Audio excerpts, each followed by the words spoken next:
Hi, my name is Catherine Wrights, and I'm a stay-at-home mom, and I have children in the Peters school district. I have a fourth grader that's a girl and a fifth grader that's a boy. And what I wanted to tell you was that when I started the school year this year, I have to be honest, I knew nothing about Common Core. I hadn't even really heard the words, and so if you're coming from that position, don't feel bad because I knew nothing as well at the beginning of the school year. But what got me interested in understanding more was when my daughter started coming home with her math assignments. And you might be experiencing the same things, but she's a girl who always loved math and really enjoyed doing her work. And suddenly she was confused and frustrated and having a hard time with it. And I'm actually a math major from Duke University, so I like to think I should be able to do fourth grade math. And when I took a look at it, I struggled as well to understand, and I thought, well, maybe this is a new way of teaching things. I'm not averse to change. I'd like to understand this. Let me see if I can figure this out. And what I began to see is that the more I read about the intent of Common Core, it was to add rigor to the math program, which sounds great. Okay, we're going to understand more. But the way that was being introduced to a fourth grader, the more and more that I saw, I was getting confused. I didn't feel like the topics were appropriate at her age level, and she was actually getting more confused instead of, it was taking away from what she already knew. So that got me interested in what is this Common Core, what's going on with this, and so I began to do more and more research to just understand what it was about. And that's why I'm here today, because as I dug into it, it wasn't just changing how fourth graders are learning math. It's a very, very big thing that affects all parts of your child's education. And until I started digging in, I really had no idea of what kind of impacts it's going to have on your child. So I'm glad that you're here today to learn more about just understanding what Common Core is about and how it's going to affect your child. Mrs. Melissa.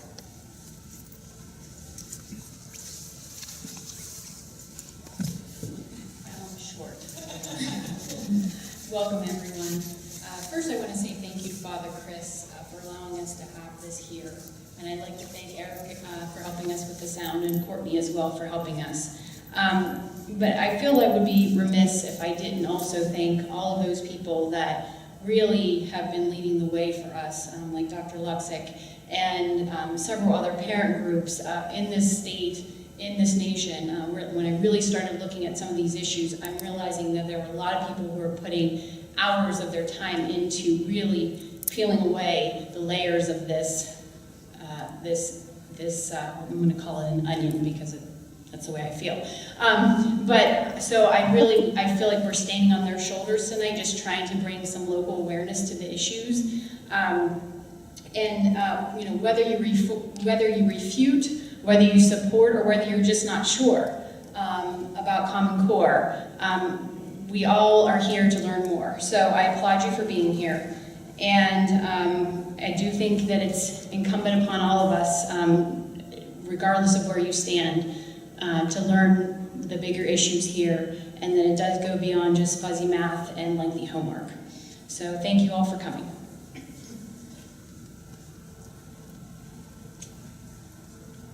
Hi everyone, I'm Kathleen Chaudhary, and I have become good friends now with Catherine Wrights and Melissa Richardson.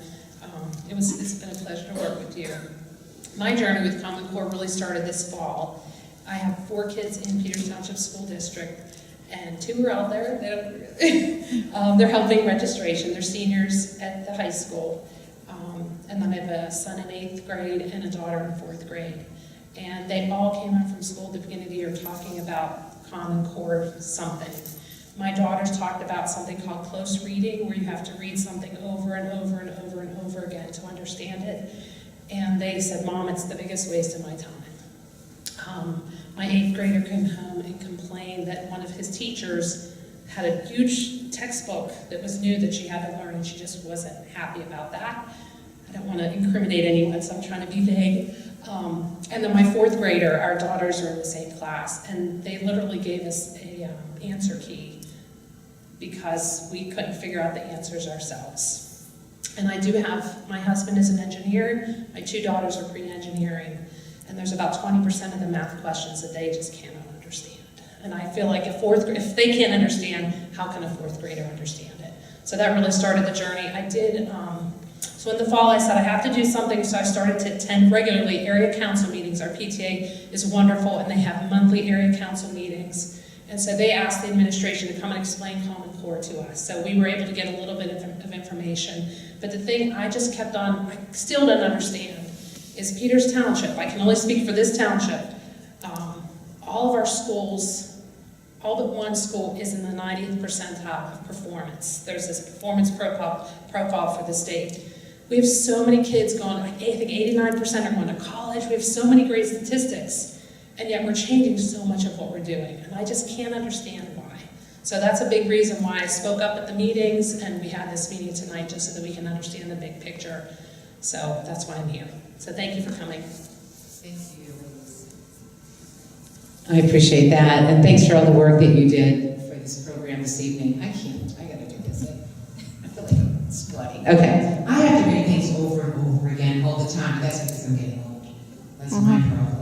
Now, there's someone I'd like to introduce you as tonight's guest speaker. I've known her for many, many years. I've heard her present this program a number of times. We have participated in several debates. We had people from the state join us, and she is an amazing woman. I have to tell you, I love to listen to her talk. I would probably listen to her talk all evening. But she's not going to talk all evening. She's very succinct. She will bring the points directly to you, and we will have time afterwards for question and answer period. So, that being said, our guest is a Pennsylvania teacher. She's got over 35 years of experience in both special education and elementary education. And when she was in graduate school, she worked at the university's psychometric testing center. That's where she administered, scored, and interpreted the educational assessments that were used to diagnose both the gifted students and the challenged children. And she determined their educational programming. So she knows what she's talking about. She's taught at every level from preschool to college. And just an amazing lady. She also worked, by the way, for the U.S. Department of Education. And that's where her task was to review and evaluate education reform initiatives. So please welcome Dr. Peg Luksik. Thanks, Peg.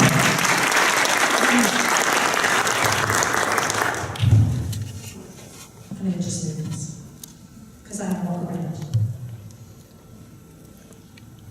I want to thank you all for coming tonight in this lovely weather. I will tell you, though, your roads are way better than mine. I live in Johnstown, and our roads have snow about this thick on them everywhere. So you are really lucky when you think about your roads. I want you to look at the screen. It's way more important than me. I'm prettier, but that's more important. The organization is founded on truth, and the website is founded on truth. So you can look up information. There's a weekly blog you can sign up for. It's free. There's also in the back will be available to you 3 different CDs. My husband, wave your hand. He's in the back. There he is. He has them. The first one is called Invalid and Unreliable, and what this does is it traces the high-stakes assessment and how they don't meet any definition of valid and reliable assessment, and it tells you why and how they don't work. The second one actually is Pennsylvania specific, so it gives you Pennsylvania documents and Pennsylvania information. And the third one is called Should Our Children Be Standardized? And that's what happens when the goal of education moves from enlightening a child to meeting a standard, and how everyone suffers. This one also includes the new advanced placement in United States history standards that the College Board is producing and promoting. I don't know if you've heard about those. Those are the ones that teach American history without mentioning little people like John Adams or Thomas Jefferson. And they teach World War II without mentioning Dwight D. Eisenhower or Adolf Hitler. So if you want to know what the College Board has in store for our seniors in advanced placement, these are for you. We do ask for a donation for these because I have to pay to make them, and we just recircle the money around. So you can do that in the back at the end. Okay, tonight you're going to be looking at original documents. And you'll be looking at documents that Pennsylvania submitted to the U.S. Department of Education, either to get money or to get relief from a federal regulation. Why are we looking at those? For the same reason that when you go to the bank for a loan and the bank says, how much money did you make? And you say, oh, $1,000, and the bank says, that's really cute. Can I see your IRS tax return? Because you might lie to the bank, but you probably didn't lie to the IRS because it's a crime.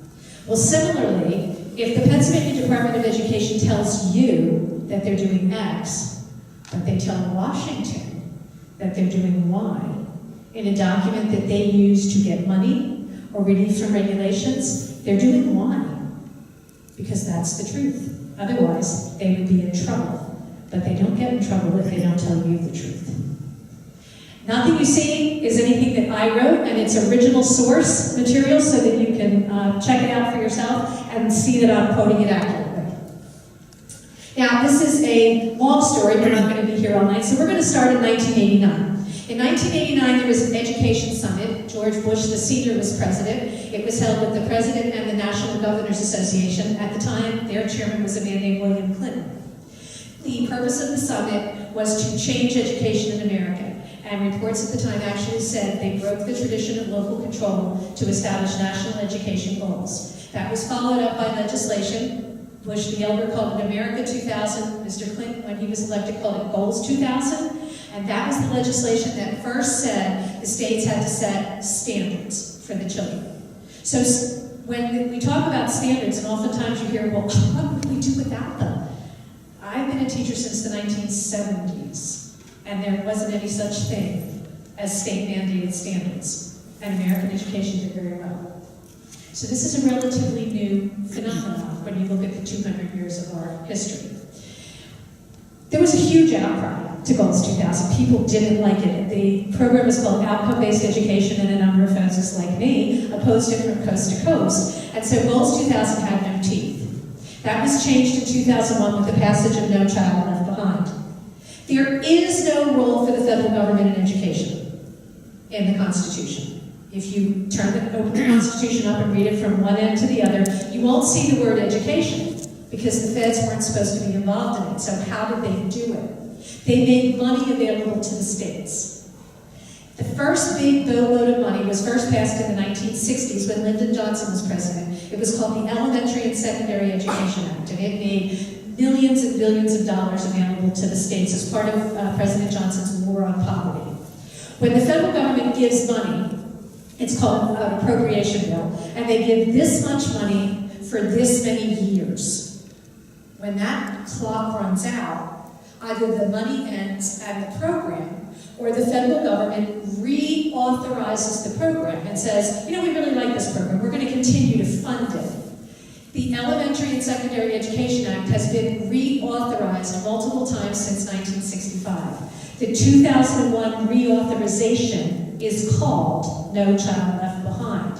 So it was not new legislation. It was the continuation of a funding program that actually began in the 1960s. What did No Child Left Behind do? It said that the states had to set academic content standards and academic achievement standards for the children. What is the difference between a content standard and an achievement standard? A content standard says the teacher will teach. An achievement standard says the children will learn. Let's move into healthcare to be more clear. A healthcare content standard. Every doctor who sees any patient with diabetes must prescribe this much insulin to every patient. An achievement standard. Everybody in this room has to have a blood pressure of at least this. Can I mandate your blood pressure? Well, the government can try. Does that make it real? No, it doesn't. The ability to learn is as unique as your blood pressure. So what the government attempted to do was mandate that every child learn on the government's schedule. It created a disaster. The legislation went on to say that these standards would apply to all public school and charter school children in the state, and that they would be used in math, language arts, and eventually science. There had to be rigorous content, and here's where the word first comes from. And tonight we'll look at how rigorous is defined. It's a marketing word.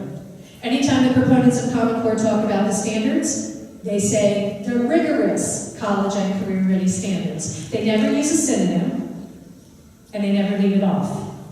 So that whenever the standards come in your head or are mentioned, the word rigorous will pop in your head so that that's what you'll associate it with. It's a marketing technique. Now, it's always rigorous college and career-ready standards. What does college and career-ready actually mean? Can we have one set of standards that will prepare every child for every career? And every major in every college? Well, of course not. How silly is that? That would mean that one set of standards will simultaneously prepare child A to be a physicist, and child B to be a concert pianist, and child C to be a linguist. That's impossible, isn't it?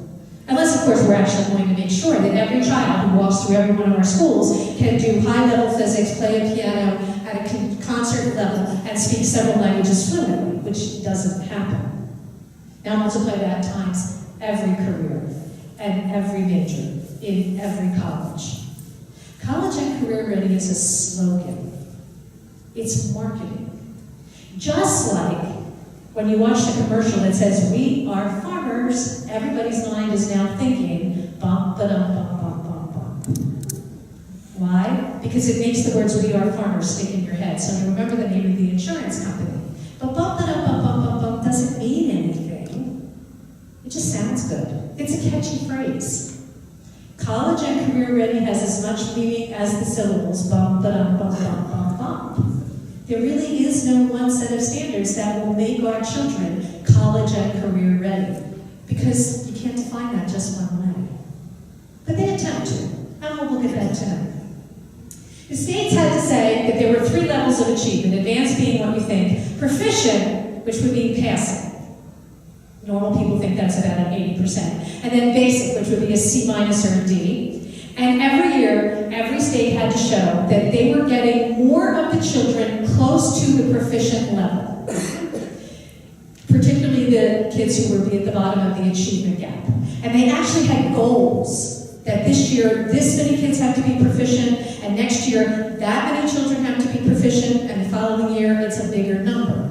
Those goals were called adequate yearly progress. So when they talk about AYP, that's actually what they mean, that the state had to meet federally mandated goals. They were, each state and then each district had goals assigned to it, that the children had to get closer and closer to this, all the children meeting the standards. And the way that they measured, the states would create, and this language is right out of No Child Left Behind, by the way, I just pulled the law.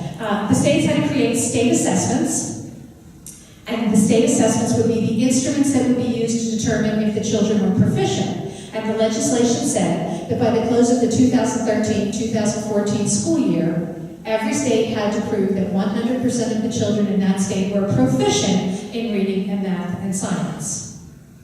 But you could define proficient however you wanted. So what happened? Well, let me show you. Stand up. Wiggle around while you're up there. Exercise is good for you. Okay, this is vocal performance. When you can meet the standard, you can sit down, but you can't sit down until you meet the standard. Are you ready? Luciano Pavarotti. Anybody who can sing like Pavarotti can sit down. Soloist with the New York Metropolitan Opera.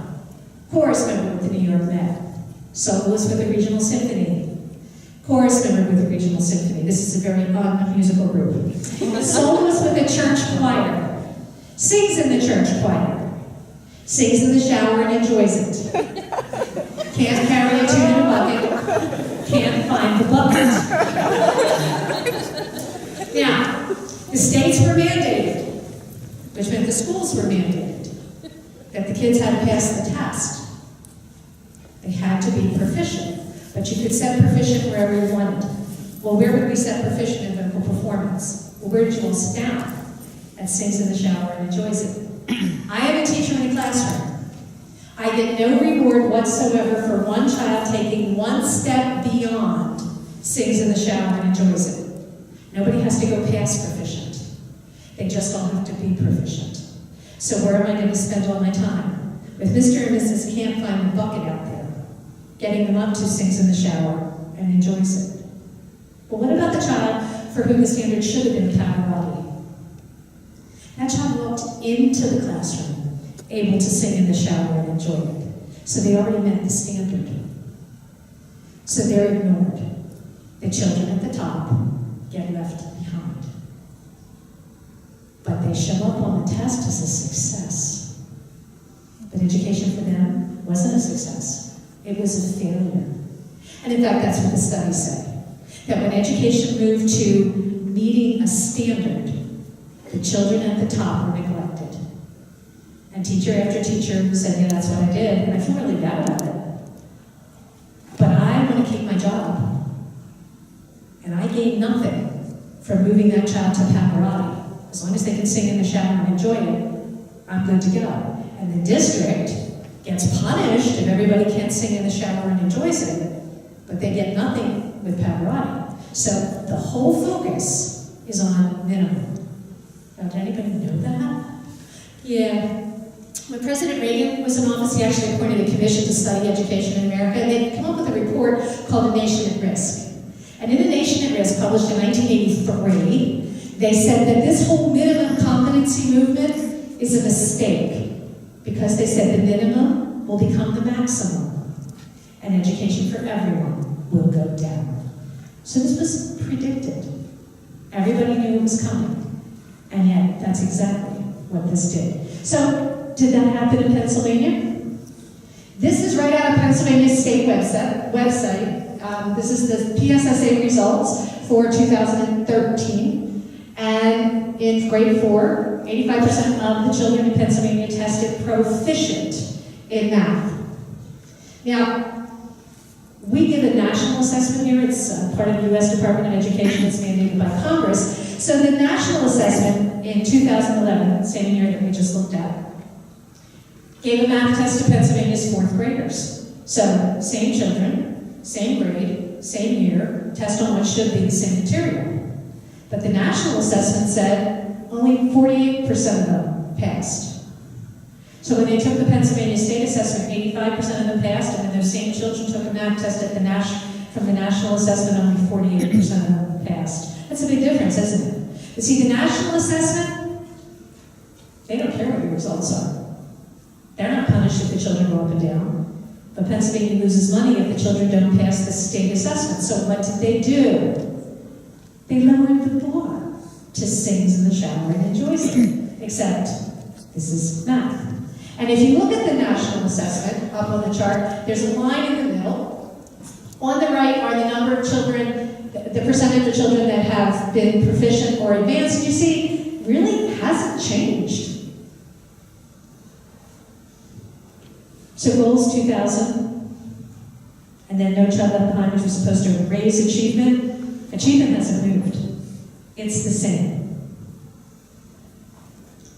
In grade 8, when the children took the state test, 77% of them passed. Same year, same children, national assessment, 38% passed. Notice that the number's going down. 4th grade is 48, 8th grade is 38. Reading, grade 4, 73% passed the state's test. Same children, same year, national assessment, 41% passed. Grade 8, 81% passed the state test. In the national assessment, 38% passed. This isn't raising the achievement bar. It's lowering the definition of success to say that the children are successful when they're not. Now, Pennsylvania is not unique. This is a chart from the National Center for Education Statistics. The brown bar at the top is the achievement level you have to get to be called proficient in the NAEP. The blue bar in the middle is basic in the NAEP. That's C minus or D. And anything below it means you failed the NAEP. The little red flags are where every state put its definition of proficient. Not one single state defined proficient at the achievement level that the NAEP did. Only 8 states defined proficient where the NAEP called basic, which would be a C minus or a D, and fully 42 states defined proficient at a level that the NAEP would consider failing. Every state lowered the bar because they were given an impossible mandate. They were told, you have to prove everybody's proficient. So they lowered the bar. To use our blood pressure example, if we said to every doctor in America, everybody in in your practices has to have this blood pressure, and if they don't, you will lose your medical license, but you can set the blood pressure wherever you want. Where would they put it? At 340 or 280? So none of them would lose their jobs. Because what happened was the federal government mandated an impossibility and then punished the states if they couldn't reach it. So what did the states do? They manipulated it. Well, my mother always used to say, Peggy, be careful, because the reality eventually does rear its ugly head. By 2010, 60% of our kids who got to college needed remediation because the colleges didn't all buy into lowering the bar. So these were kids, they're passing the tests. Their parents are getting a piece of paper saying, congratulations, little Johnny is proficient in math and reading. And then little Johnny goes to college, and he has to take remedial math because he's not ready to go into college level calculus. Reality rears its ugly head. And in 2010, remember No Child Left Behind was 2001, so we've had 2 whole cohorts of high school kids come through the system under standards-based education, and it didn't work. Achievement went down, even though they all got little pieces of paper saying they were proficient. Into the gap stepped the Bill and Melinda Gates Foundation. This is a grant that the Gates Foundation gave to the Thomas B. Hunt Institute for $2.2 million in 2008. In that year, the Hunt Institute's total budget was $2.5 million. So they were very open to what the Gates Foundation had to say, since the Gates Foundation was pretty much all of their money. The grant that they received was to promote the adoption of rigorous, there's that word, internationally benchmarked education standards by the states. So the response to this isn't working wasn't to say, well, maybe standards-based education isn't really where we want to go. Maybe we can't standardize children. Maybe we need to look at this differently. Instead, foundations like the Gates Foundation said, no, we just want to grab control of the standards. We want to centralize the process. In response to the grant, the Hunt Institute came up with a newsletter called Blueprint. That's the first edition. And they said they were partnering with some of these organizations to explore the potential for a common core, here's where the word first surfaces, of rigorous, there's the word again, internationally benchmarked standards. Now, the standards aren't internationally benchmarked, and the Common Core website now has taken those words off. They don't even claim it anymore. Gates continued to give money. This is the grants they've given the Hunt Institute since that time. The very next one they got was a year later for over $5 million, and it was to promote the rapid adoption of the Common Core standards. I travel the country, and what I hear all the time is, how come we didn't know about this ahead of time? Why are we being presented with this as a done deal? Because the goal from the beginning was to move as rapidly as possible so that the opposition wouldn't have time to get organized until it was already in classrooms, already in the works, and then it would be, it's always harder to stop a moving train than a train that hasn't got enough steam yet. In response, the Hunt Institute continued to put forth its newsletter, and it said that a number of organizations are saying they want these standards, and so we're going to respond to their call. And then they list the organizations, and so I looked them up. This is the money that the Gates Foundation gave to each of those organizations. And as you can see, we're looking at 25 million, 10 million, 11 million, 37 million, 24 million, 11 million, 4 million, 4 million, and 11 million. So it was a marketing circle. The Gates Foundation gave money to the Hunt Institute that said, we need standards. Then the Gates Foundation gave money to all of these organizations to say, yeah, we want standards. And then they gave more money to the Hunt Institute saying, we're responding to their call for standards. So if you think of a wheel with cogs, Gates Foundation money moved every one of the cogs along the wheel. Well, was this a good idea? Bill Gates admits he really doesn't know. This is an interview he gave at Harvard, and it was picked up by the Washington Post, and he said, we don't really know if this is going to work, we're going to have to do it for a decade. Mr. Gates sends his children to a school that does not do Common Core. So it's okay to experiment on your children, but he's protected his. The question I get asked all the time is, well, why? This is from the Daily Caller. It's an article that was originally published in the Washington Post, talking about how the Gates Foundation, Microsoft, Mr. Gates' company, is going to make a ton of cash because of implementing this. And in fact, the article goes on to talk about a memo that's on the Microsoft webpage, dated April 22nd, 2014, called Tech Essentials for Teaching Success. Ready or not, testing for the state standards is about to become a reality in 45 states. That means a switch to online testing beginning the spring of 2015. For many schools, time is running out. In a report issued by Smarter Balance, that's one of the testing consortiums, it is found that 56.1% of our K-12 schools were still running an aging Windows XP, which had an end of service date of April 2014. So they're going to have to get to the new Windows. They're going to be brand new monitors. They're going to be computers with new internal memory. And the memo says that, of course, none of this will be compatible with Apple's products. So, why is Mr. Gates funding this? He has spent over $200 million, but he's in a position to make literally billions from the schools in America, as they have to buy all this technology to implement this new program. Back to our story. Achieve, which was one of the groups involved in this, said they were moving college and career ready from a radical kind of idea into an agenda for American education, and they said they did it at the direction of 48 states. That is a misstatement. Not one state legislature passed one piece of legislation anywhere in America authorizing Achieve to write standards that would be mandated for the children of that state. Not one state legislature anywhere in America appropriated one single penny to Achieve for the purpose of writing standards that would be mandatory for the children of that state. This was not done at the direction of the states. It was fed to the states by Achieve, who began writing the standards with money. We saw the tens of millions from the Bill and Melinda Gates Foundation, and then went to the states and said, if you want federal money, you have to sign a memorandum of understanding saying you're going to adopt the standards. The states weren't involved in writing them, and they were told they had to adopt them to get federal money. It wasn't done at their direction. They were coerced.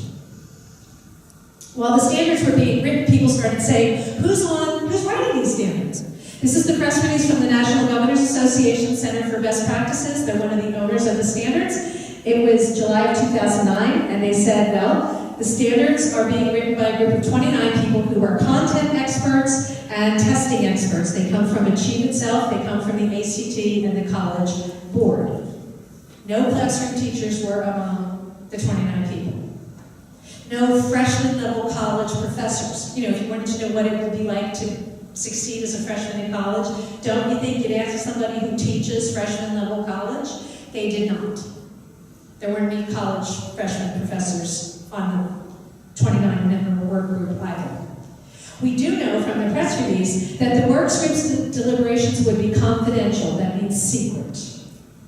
We don't know who picked the 29 people. We don't know why they were chosen.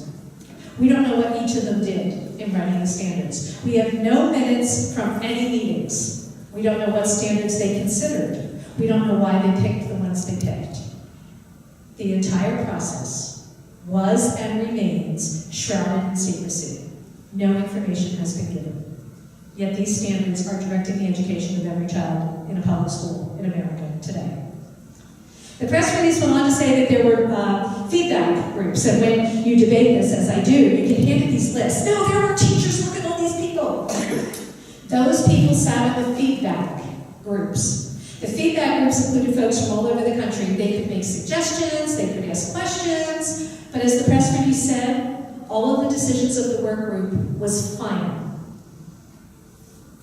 I have 6 kids. They're all girls, except for 5. It's not a huge joke. How fast did you get? And when they were little, they often asked me for a treat before they went to bed. Every night I could say no. I didn't have to give a reason, and my word was final.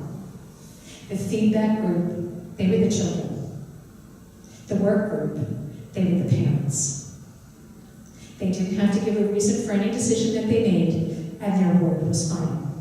Finally, there was a validation committee. The validation committee included folks from all different states who were supposed to look at the standards, make sure they actually were benchmarked, that they made sense, that they were well formed. The validation committee originally had about 30 people on it, but if you pull the document, you only see 25 signatures, because they didn't all sign it. Now, the members of the validation committee had to sign a non-disclosure agreement when they joined the committee, saying they wouldn't share any information, they wouldn't say anything. Two of the non-signers decided to go public with their objections. One was Professor James Milgram, who taught math at Stanford University for 40 years and wouldn't sign off on the math standards. And one was Dr. Sandra Stotsky, who is from Arkansas and then Massachusetts, and she was an ELA person, and she wouldn't sign off on the language arts standards. But there were more people on the validation committee who didn't sign. They just didn't go public. They didn't share the fact that they didn't sign. Normally, when you have a committee of a given number of people, you get a majority report and a minority report. There was a movie called The Minority Report, written by the people who didn't win the vote, but their report still becomes part of the record. The non-signers were just removed. There was no minority report issued. None of their comments were included. None of their questions or objections were included. So if you just look at it, it looks like it was unanimous, but it wasn't. They just erased the objectors. They just took them off the list, so you wouldn't see them. And if they didn't go public, you would have never known that they were there. This actually is the Common Core website. It's easy to find if you Google Common Core State Standards. You will notice that the standards are copyrighted. They're actually owned by two nonprofit organizations headquartered in Washington, D.C. And if you use them, you have to say that they are the sole property of these two groups, unless you're a state. And when the state adopted the standards, they didn't have to tell anybody. They could say, oh no, we didn't, even though they didn't. But the website has a little bit more disturbing information than that. You ever bought a car? I'm sure you have, right? You got here in a car. You can go to the dealer and you can buy a brand new car. You know, the one with the manufacturer's warranty, 100,000 miles or 10 years, whatever comes first. Maybe you can't afford that. So you buy a gently used car that has the balance of the manufacturer's warranty. So maybe you can't afford that. So you go to a dealer and you buy a car that has the dealer's warranty, 30 days or 60 days transmission. Or maybe you can't afford that. My youngest son is a junior in college, and last year with great pride, he bought his very first automobile for $850. And it had that sign on the window that $850 cars have on the window that says, as soon as you buy this car, it's your problem, even if you can't get it off the lot. And we all know what that sign says. That sign says, as is. The Common Core website says that the Common Core standards are offered as is, like the most dilapidated cars. It goes on to say that under no circumstances can the developers of these standards be held responsible or liable in any way for any harm that comes to anyone from the use of these standards. You waive any right to hold them accountable. These folks don't stand behind their standards as much as Sears stands behind a power saw. That's appalling. That's appalling. Did anyone notice? This is from the Washington Post. While the standards were being developed, early childhood experts started looking at them and noticed that there weren't any early childhood people on any of the development groups. A draft version came out in March of 2010, and when the early childhood people looked at them, they were appalled, saying, the people who wrote these don't appear to have any idea how little ones learn. They also said that they didn't provide for research. They say they're research-based, but there's no opportunity for feedback.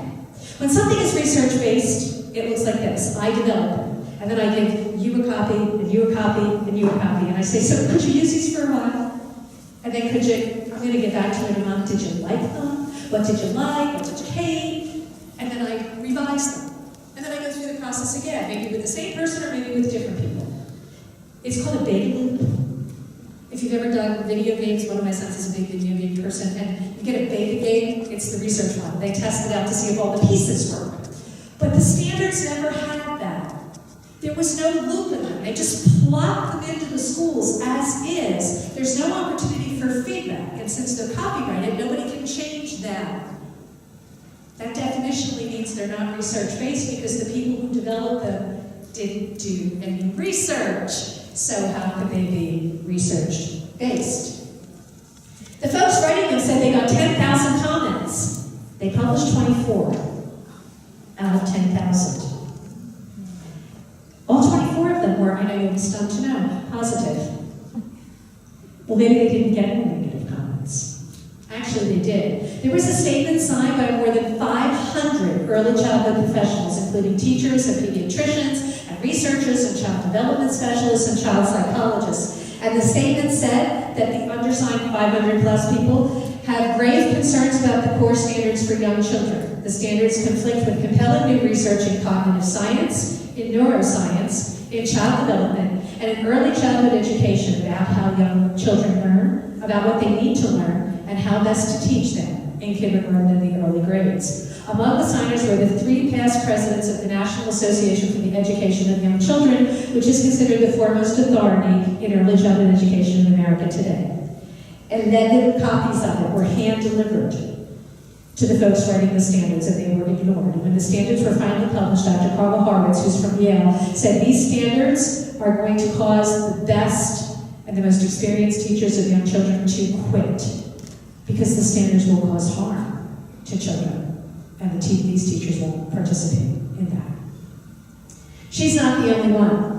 This is testimony from Mary Calamia in the state of New York. She is a licensed clinical social worker. She does licensed psychotherapy in New York, and she testified in October of 2013. And she said, starting in 2012, she started to receive an inordinate number of student referrals. A lot of them were honor students, some of them were in 8th grade, and the kids were self-mutilating, cutting themselves and burning themselves.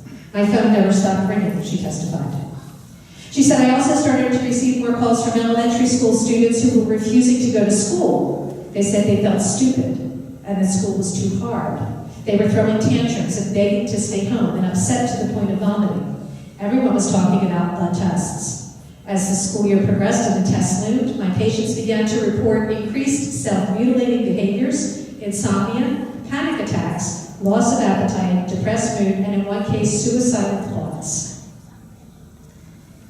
She went on to say, these standards are inappropriate. We can't regulate biology. Young children are not wired to engage in the type of critical thinking that the Common Core calls for. This would require a fully developed prefrontal cortex, a part of the brain that isn't functional until early adulthood. The prefrontal cortex is responsible for critical thinking, rational decision-making, and abstract thinking, all things the Common Core demands prematurely. We teach children to succeed, then we give them pre-tests that they've never seen and tell them it's okay to fail. Kids don't know how to handle the mixed message. We're asking children to write critically, and you've probably seen this, they're supposed to write persuasive arguments at the earliest levels. But because they don't have a functional prefrontal cortex, they only can tap into their limbic system, which is primitive brain functions. So when we're asking them to be persuasive, they're using emotionally charged language. We're actually asking them to fuel their persuasiveness with fear and anger, because they don't have what it takes to be persuasive without that. If you look at the standards for the little ones, what you really see is, you can start with the 12th grade, and then it rolls down in the kindergarten standards, particularly in the English language arts. It's the same language.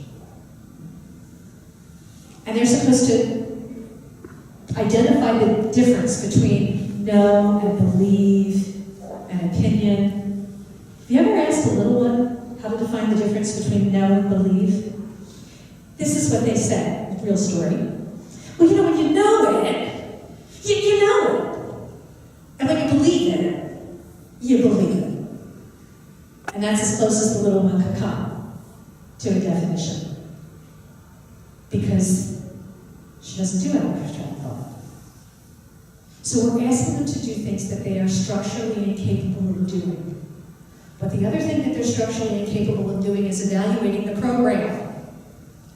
So when they're asked to do something they can't do, they're also incapable of saying that was a stupid request. The only place they have to go is to say, I'm stupid. Because that's the only place that they are able to go. They don't see the world through any other eyes but their own. You know, kindergarten kids think if they're having corn, everybody else on the planet is having corn that night too. Because this is the night you have corn. 7-year-olds, I taught second grade. And I can remember the day that they asked me, what's in a black hole? Now I'm old, so this is before there were a lot of any certainty, they were just theories. And so I said, well, nobody really knows. And they all looked at each other and went, So we mean what's in a black hole? Well, there's this theory and that theory, but nobody really knows. And they all looked at each other and went, no. If you went to a black hole and looked inside it, what would you see? Well, nobody really knows. And they all looked at each other, at which point, teacher went, adults don't know. Does not compute. It's like saying water goes up. So they rephrased the question. Obviously the problem was they weren't saying the question correctly, because you're the grown-up, so you have to know. And so I gave them an answer, and they all went, see, we knew. Moving on. Now how do you, when you actually look at their faces and realize adults know the answer, that's the concrete reality. When I didn't fit into the concrete reality, they assumed that they were doing something wrong. Obviously, they hadn't asked the question correctly. Because obviously, I had to know the answer because I was the grown-up, and grown-ups always know the answer. And so they kept rephrasing it until I finally figured out what was going on. And then they were perfectly happy. But instead, we put them in situations where uncertainty is the order of the day. They don't deal with uncertainty at that age. They're not capable of it. They have to have certainty. Because it's what makes the world make sense for them. And so they fight and fight and fight until they get it, or they come apart.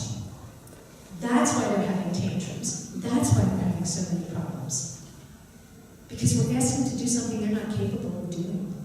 And then when they're not capable, the only judgment they can make is that they are stupid. That's the only place they have to go. And we're doing that as we've done down the standards. As we don't understand. That doubles down on them. Exactly. Exactly. Now what about the government? Now we talked about Bush the Elder, followed by Mr. Clinton, followed by No Child Left Behind, which was Bush the Younger. So you got Republican, Democrat, Republican, and now we're going to move to Mr. Obama, who's a Democrat. So you notice this has nothing to do with party lines. It doesn't cut the way normal issues do. When Mr. Obama became president, one of the first things he did, you'll remember, is pass the stimulus bill, the American Reinvestment and Recovery Act, and inside it was a $53.6 billion appropriation to the U.S. Department of Education. It was called the State Fiscal Stabilization Fund. Race to the top was just one little piece of that bigger fund. In order to get the money, the states had to say that they would move toward the standards and that they would implement a database, a pre-K to college and career data system. Now, I used to read grants for the federal government. That's part of what I did. When the federal government really wants you to do something, they give you a page that's called an assurances page. That's what the states all get. And all they have to do is sign it so that the language is the same. That way they're sure no state writes this airy-fairy language and gets out of the requirement. So we're going to tell you what you have to do, and you just sign it. So in the Race to the Top grant, and in this Fiscal Stabilization Fund, was an assurances page. And on the assurances page, the first thing they had to say was that they would establish a longitudinal data system that included all the elements of the America Competes Act. So the federal government mandated this data system exist, and it mandated what the data system contained. Pennsylvania applied for and received $1.9 billion in stabilization funds. So did we do that? You betcha. Now it's very confusing for the states. So the first thing the feds did was actually hold training seminars. This is US DOE training documents on state longitudinal data system. That's what the letters stand for. And they said the system has to include early childhood, it has to include post-secondary information, and it has to include labor data. has to follow you into the workforce. So it's a lifelong system. It said that the system had to connect teachers and students. It said that the data had to be available to the research community and to public stakeholders. Now, there is a piece of federal legislation called the Federal Education Rights and Privacy Act, FERPA. The Obama administration, without Congress, reinterpreted FERPA to say that anyone with a legitimate educational interest could have access to the data. Those who sell things to the school would be considered educational personnel and could have access to the data. How do you know? They filled out a form to say they had a legitimate educational interest and then they could access the data. Nobody checked. The data had to be able to cross state lines. I don't know how many of you ever have done computer programming. But the only way that if I have a big system of information and it's all coded, the only way I can share it with you and you should sit in front of you, use examples only, you and you and you, is if we all code the same way. The only way the data can cross state lines is if every state used the same codes for all of the data. There's one data system, and it's implemented down through all of the states. It comes from the National Center of Education Statistics, and it's been around for a long time. And if you look at the state codes, you'll see that the numbers for the things are the same. That's how the data crosses state lines. What does it include? The feds, by the America Competes Act, mandated what had to be in it. It had to include enrollment information and transcript information. It doesn't sound like much until you think about all the things you tell the school when you enroll your child. They know who your little one lives with. They may know your family's religion. You give them health records like vaccination records, any kind of health data. If you are applying for school lunches, they may ask for your IRS tax returns to verify it. Transcript information, anything that happens in the school, including discipline records. So, for example, you probably heard about the little one, he was 7, he was eating a Pop-Tart, and he took a couple bites and said to the teacher, "Look, I think this looks like a mountain." And the teacher said, "I think it looks like a gun." And because the Pop-Tart was so dangerous, they suspended the little one. And his record says terroristic threats. It doesn't say he made those threats with a Pop-Tart. That's on his transcript, on the database that follows him. In, I believe, Texas, it just came across the wire. A little one was in the playground and he was mad at one of his buddies. So he told his buddy that he had the one ring from Lord of the Rings. He was going to make his buddy disappear with this magic ring. And the little one was suspended for terroristic threats. And the father went, "There is really no one ring. It doesn't exist. It's pretend." And the school official actually told the media, "We are protecting our children from terroristic threats, magical or otherwise." That's a quote. You know, his record won't say it was a magical terroristic threat. His transcript says he made terroristic threats, and it follows him forever. So what's in your transcript is very important. Every child has an identification number that follows them. State assessment scores are included. Goes all the way from preschool through college, and every teacher has a number that follows them as well. It was called a P through 20 system, P being preschool, K through 12 being what you think, 13, 14, 15, 16 is college, 17, 18, 19, 20 is the labor data. It started with the little box on the top, that was K through 12, then we had the middle box that had post-secondary and early education data, and we started collecting data on our teachers, and then with the stimulus money, the big box, labor data, financial records, and health records are all included. In Tennessee, they actually call it the 360-degree view of the child. When Pennsylvania passed its Chapter 4 school code, I actually debated the secretary, and she said, "We don't have a database. We're not collecting data." That's not actually what Chapter 4 says. Chapter 4 says the department will expand the collection of data in accordance with the Family Educational Rights and Privacy Act, the federal legislation that we just talked about. And it shall not collect personal family data due to the implementation of Pennsylvania Common Core. It doesn't say they won't do it. It says they won't do it due to the implementation of Common Core. Are they doing it? Well, see, they really could say that, Because when we wrote our Race to the Top grant application, we told the feds in our application, and this is right off the application, by 2013, Pennsylvania's state longitudinal data system will have the ability to track students from birth to the workforce. We didn't need to add to it. We already had it. We went on to tell them in our Race to the Top grant that we are one of the only states with a single integrated early childhood to post-secondary data system. We continued with exhibits saying we included all 12 of the elements listed in the America Competes Act, and then there was a little chart with each of the elements, and the middle column said where we were, and it says net on all 12. Now, one of the elements that was required was yearly test records of individual students with respect to assessments. Pennsylvania said it had met this. Pennsylvania currently collects student-level data on all state assessments within PIMS, Pennsylvania Information Management System. That's our state database. So they told Washington, in a document that they're using to get money, that they currently collect student-level data on all state assessments. That's what they told Washington. Here's what they told you. The department shall not, is prohibited from collecting individual student test scores. No, that's the final for current Chapter 4 regs. That's the new ones that were passed to implement Common Core. They're breaking their own regulations. They do collect those. They told Washington they did collect those. They told you they didn't. Ma'am, would you be willing to go back a slide, please? I sure will. So what exactly did Pennsylvania tell the feds that it was collecting?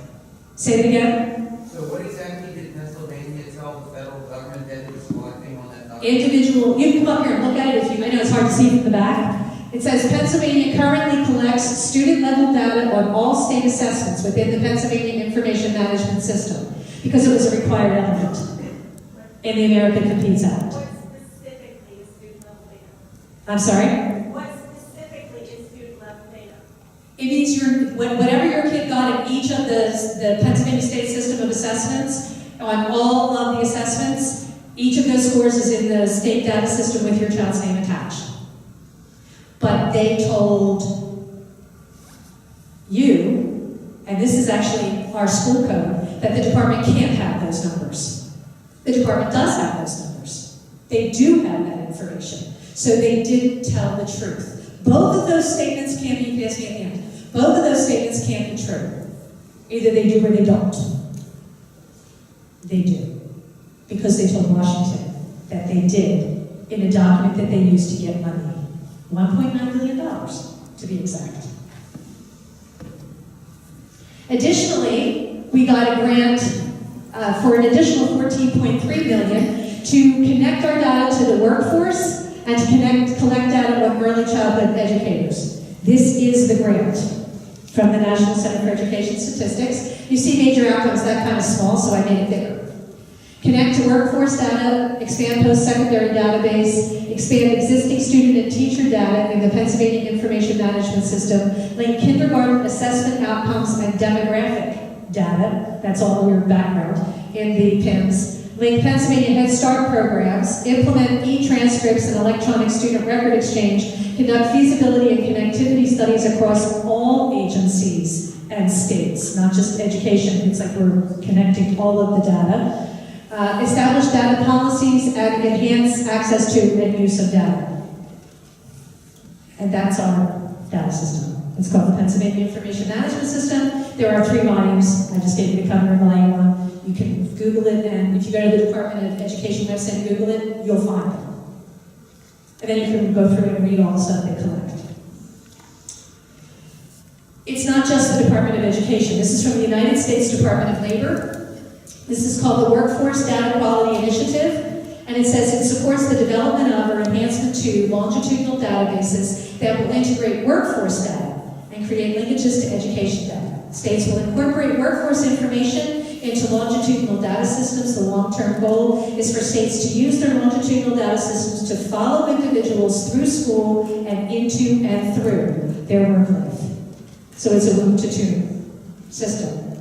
Major outcomes enable workforce data to be matched with education data to create longitudinal data systems with individual level information, beginning with pre-K through post-secondary, all the way through entry and sustained participation in the workforce and employment services system. It's a longitudinal data system. Pennsylvania received $1 million from this. It's not just that. Remember, there were two elements. So the second is the standards. The state had to say that they would implement the standards, and again, the feds had training sessions for how to do that. This is again from the Department of Education, and the first thing they said is it's cradle to career education. And you start with standards, and then the tests, and you have to align curriculum to match.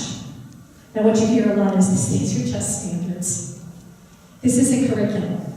These are just standards. Standards that don't have aligned curriculum are not worth the paper that they're written on.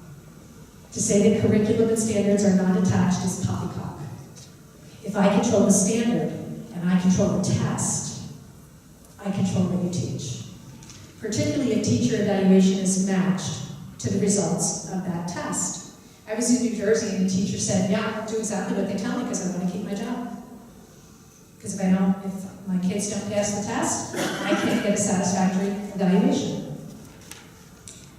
It's like this. If the standard is, you have to make a chocolate cake that tastes just like my chocolate cake and has the same texture as my chocolate cake. The assessment is, I'm coming to taste your cake. How many recipes can there be? One. Because if you change anything, it won't taste like my cake. You won't pass the test. If the feds control the standards and the feds control the assessment, the feds control what's happening in the local classroom. Did they know that they were grabbing control? Yeah, you remember No Child Left Behind with 100% proficiency level? Well, the states went, we can't do that. It's impossible. So we want relief. And this is from Education Week. The U.S. Secretary of Education said, yeah, we'll give them a waiver option, but it's going to have strings attached, requiring all the states to do what we, Washington, tell them to do. Pennsylvania did apply for a waiver. This is our waiver. Remember, No Child Left Behind is a continuation of the Elementary and Secondary Education Act, which is why the waiver says ESEA funding. The first thing you had to do was you had to move to college and career-ready standards, and you had two choices. Option A was to adopt the Common Core standards. You had to produce your memorandum with Achieve to say you had done. Option B said, we can do our own state standards, all of our colleges will come together and develop them, but if you pick option B, we had to have a memorandum saying that all the students who meet the standards will not need remediation at the college level. You remember? Before Common Core, 60% of our kids needed remediation at the college level, even though 85% of them were passing the test. So the only way that you could get relief from the No Child Left Behind mandates was to say, we'll adopt Common Core, and that's all they have to do. Or, I can adopt my own and ask for relief from 100% proficiency by promising I have 100% proficiency. Is it a wonder that 45 states picked option A? We are one of them. How did we prove it? Well, we told Washington that we created a crosswalk, and we took the Pennsylvania core standards, and they mirror the Common Core standards. Now, when you discuss this in Pennsylvania, you hear all the time, we're not doing the Common Core standards. That is not happening here. We are doing the Pennsylvania standards. As a matter of fact, in one set of testimony, one of the folks from the Department of Education said they're so different, we probably shouldn't even change the name. But we told Washington that they mirror the Common Core standards, and that the standards for reading and writing are the same, and that it's documented, and then they gave you a place to go to look. So I went there. This is the Pennsylvania website. They give you a crosswalk. On this left-hand side, there's the Common Core, Pennsylvania Common Core crosswalks. That's where they told me to look in our ESEA waiver, so I looked. The column on the right are our old academic standards. The column in the middle are the Common Core standards, and the column on the left are the Pennsylvania Common Core standards, which are so different.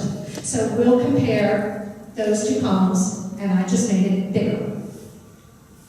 Know and apply grade level phonics and word analysis skills of decoding words. Use combined knowledge of all letter sound correspondences, syllabication patterns, and morphology to read accurately unfamiliar multisyllabic words. That's the Pennsylvania standard. The Common Core standard. Know and apply grade level phonics and word analysis skills of decoding words. Use combined knowledge of all letter sound correspondences, syllabication patterns, and morphology, and they give you an example, to accurately read unfamiliar words. Sounds a lot the same to me. This is just one page of them. So let's get another page. This is page 55. There's hundreds of pages. It's not just page one. Same thing, 3 columns. You take the 2 that are appropriate. Determine or clarify the meaning of unknown and multiple meaning words and phrases based on grade 3 reading and content, choosing flexibly from a range of strategies and tools. That's Pennsylvania. Common Core. Determine or clarify the meaning of unknown and multiple meaning words and phrases based on grade 3 reading and content, choosing flexibly from a range of strategies. They took off the words and tools.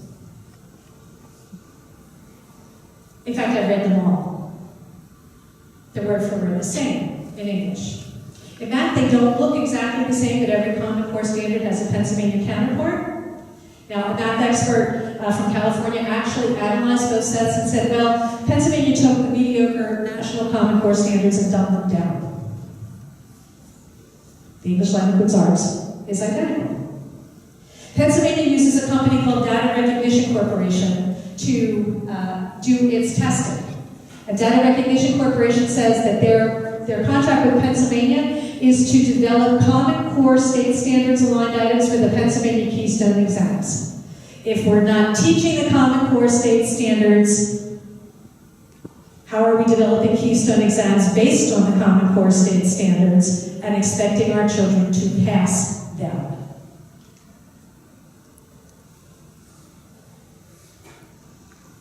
Pennsylvania actually put in writing, this isn't curriculum. Curriculum is totally local. That's what they told you in a fact sheet that they handed out across the state. What did they tell Washington?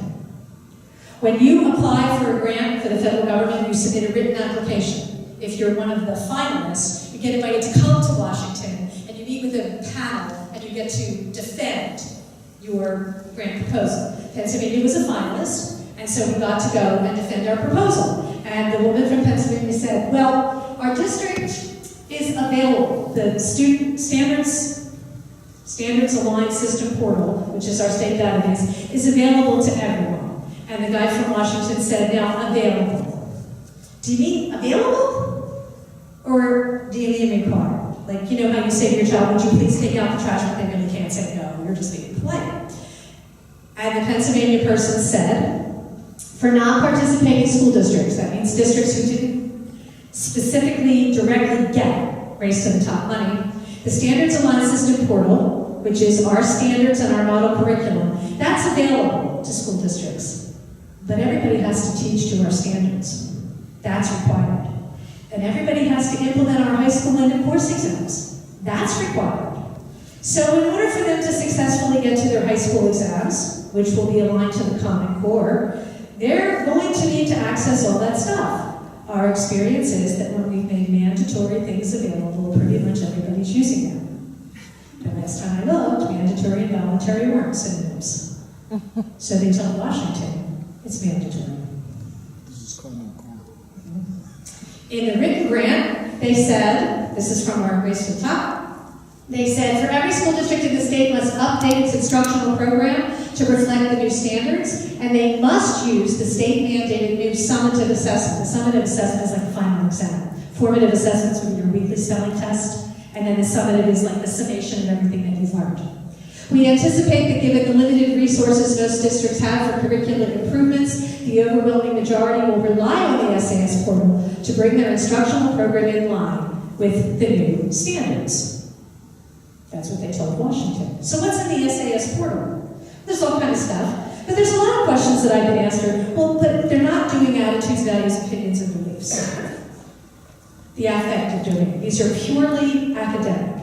So I typed in interpersonal skills to see what I would get in the SAS portal, to see if I would get attitudes, values, opinions, and beliefs. There were over 7,763 results for interpersonal skills in the SAS portal. So I started looking at what they were. And one of them, down toward the bottom, I know it's hard to see because we're looking at a big screen, says career awareness and personality testing. So I wondered what that was.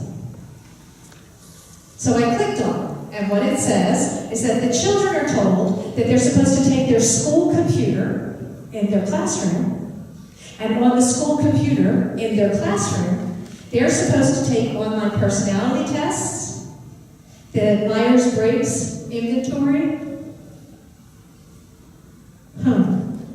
That's attitudes, values, opinions, and beliefs, isn't it? On a computer in school, which means I can find you. Because computers in schools are monitored. This is a lower grade lesson, 4th and 5th grade.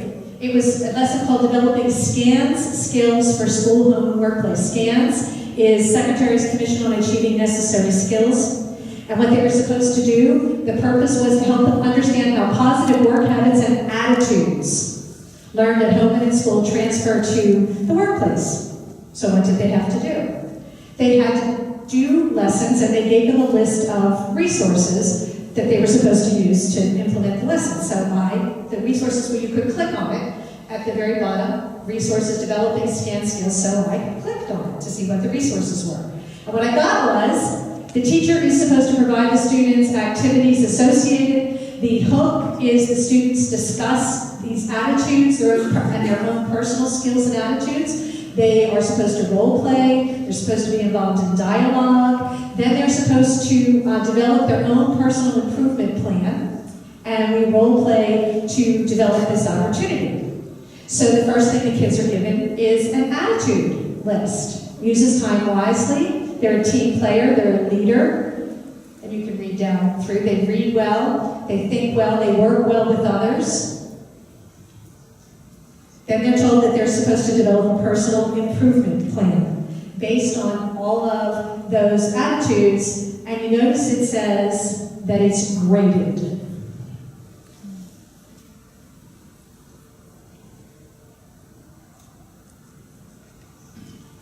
In developing it, they're supposed to role play attitudes, and then they're supposed to evaluate themselves based on, are they optimistic?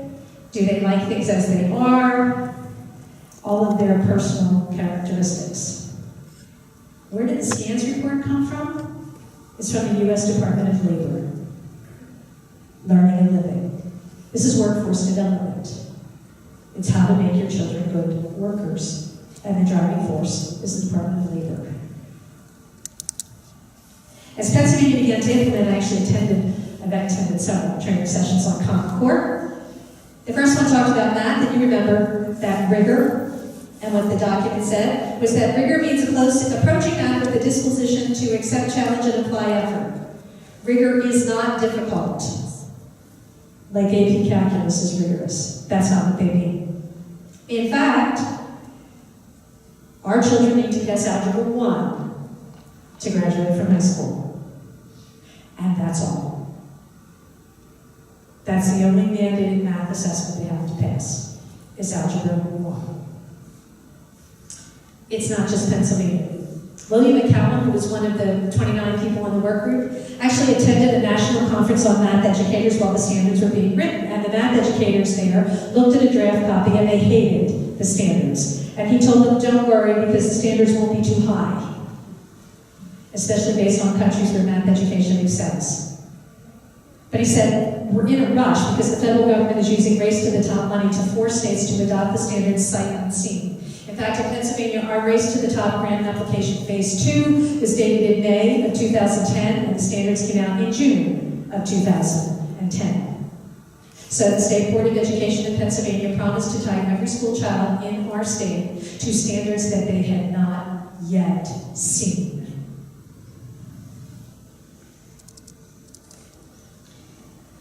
Trevor Packer, who is the Senior Vice President of the College Board, attended an American Association of School Superintendents meeting in February of 2013, and he told them AP Calculus sits outside the Common Core progression. The Common Core slows math down.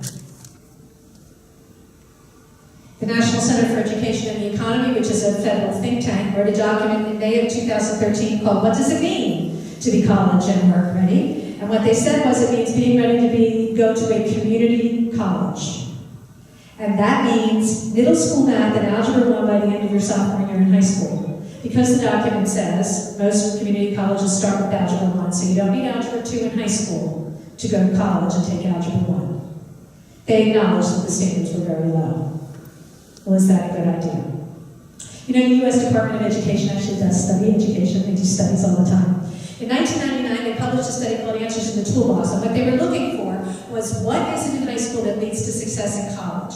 And what they found was if a child gets past Algebra 2 in high school, they more than double their odds that they will successfully complete a bachelor's degree. That study became the basis of a meta-analysis by Auburn University. A meta-analysis is where a researcher, instead of doing the research, they look at all of the research that's been done on a particular topic to see if they can see trends and consistencies and patterns to make conclusions from more than just one study. This was a 25-year meta. They looked at 25 years worth of research. And what they said was that a child who gets to calculus in high school is 28 times. I didn't say 28%. I said 28 times. That's 2,800%. More likely, not just to finish college, but to be a high achiever. No matter their race, their socioeconomic status, the kind of high school they went to, or the major that they took. Because the skills of higher math translate.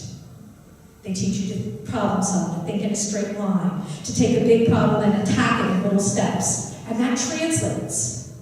Now, does that mean every child should go to college? No. Does that mean every child should take calculus? No. But it does mean that we should be setting mathematical education policies designed to give every child possible the opportunity to go as far ahead as they can in math. Because higher math is the key to opportunity. And Common Core does that exactly backwards.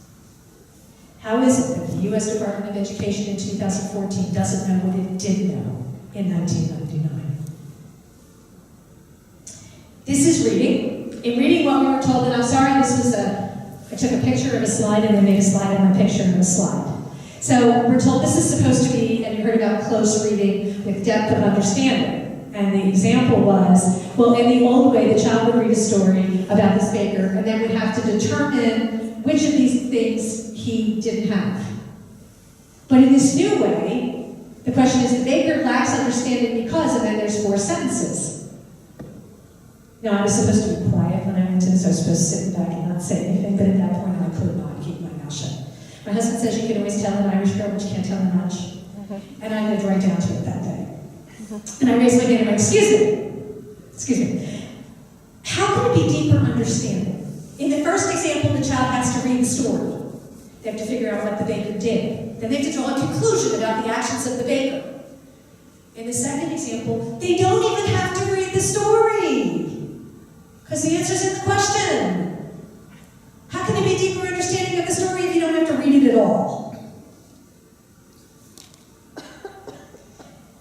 In Common Core, we eliminate literature, dramatically curtail it. So by your senior year in high school, you're only reading 30% literature and 70% informational text. And the way you teach it is you never step outside the text. So the example in How to Teach the Gettysburg Address says, you're not supposed to ask why the North and the South were fighting. You're not supposed to ask the children if they've been to a funeral. You're not supposed to ask them what the quality is worth fighting for. You're only supposed to talk about the words that Lincoln said, which is kind of ironic.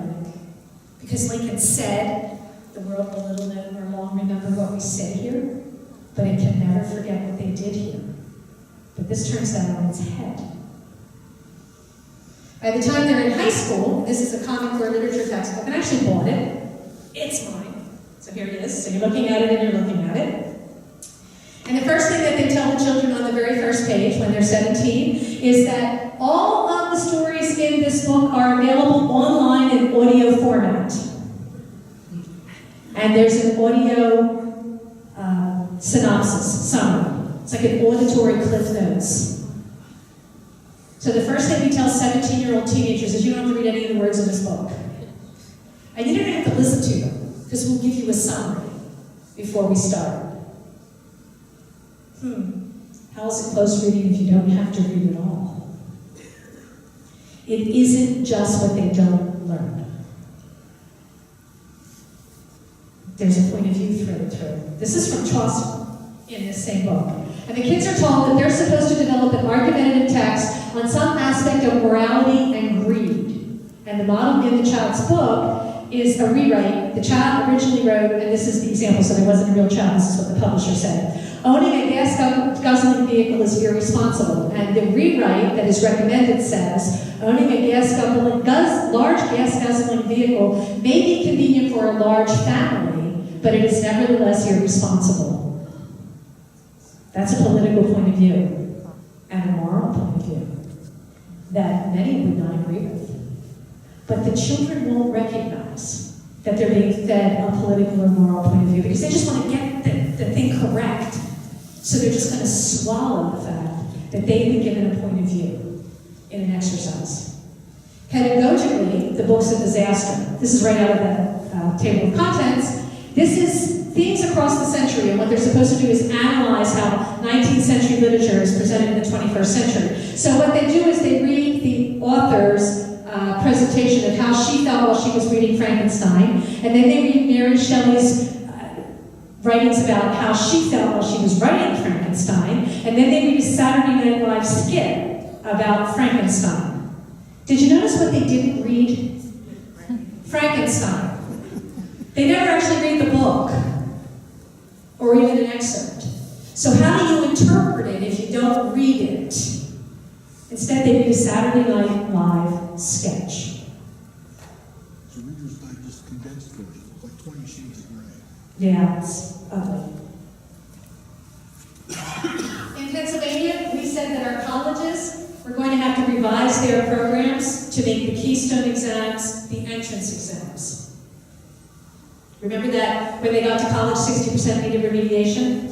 So now the colleges are being told, lower the bar so they won't need remediation. I actually debated the Pennsylvania Secretary of Education, and in the debate, one of the gentlemen on her side looked at me and went, "Hey, they're still going to take AP Algebra 2. You were there that night. And I about died. My kids took Algebra 2 when they were in 10th grade. It wasn't the AP course. And if your kids are in college taking Algebra 2, it's remedial, not AP. But if Algebra 1 is your sophomore year, remember what we looked at in the National Center for Education and the Economy, that puts geometry in your junior year, and that puts Algebra 2 in your senior year. And now it is the AP course. This isn't raising the bar, it's lowering the definition. Pennsylvania has a Keystone exam. Our Keystone exam is based on the Common Core. Again, if our exams are based on the Common Core, how could we not be teaching the Common Core? Our exams, the 8th grade class, they have to pass Algebra 1 to graduate. That's the only math they have to pass. We had to submit it to the federal government for approval before we could do it. So the feds control our standards, and they control our assessments. This is the manual that we use for the Keystone exam. And the first thing that we say is that kids can use a calculator when they take the Algebra 1 test. The second thing we say is that the exam is untimed. And there's actually instructions for if you need to take a break over lunch and let them come back. So if you did it in 50 minutes but it took you 4 hours, it's okay.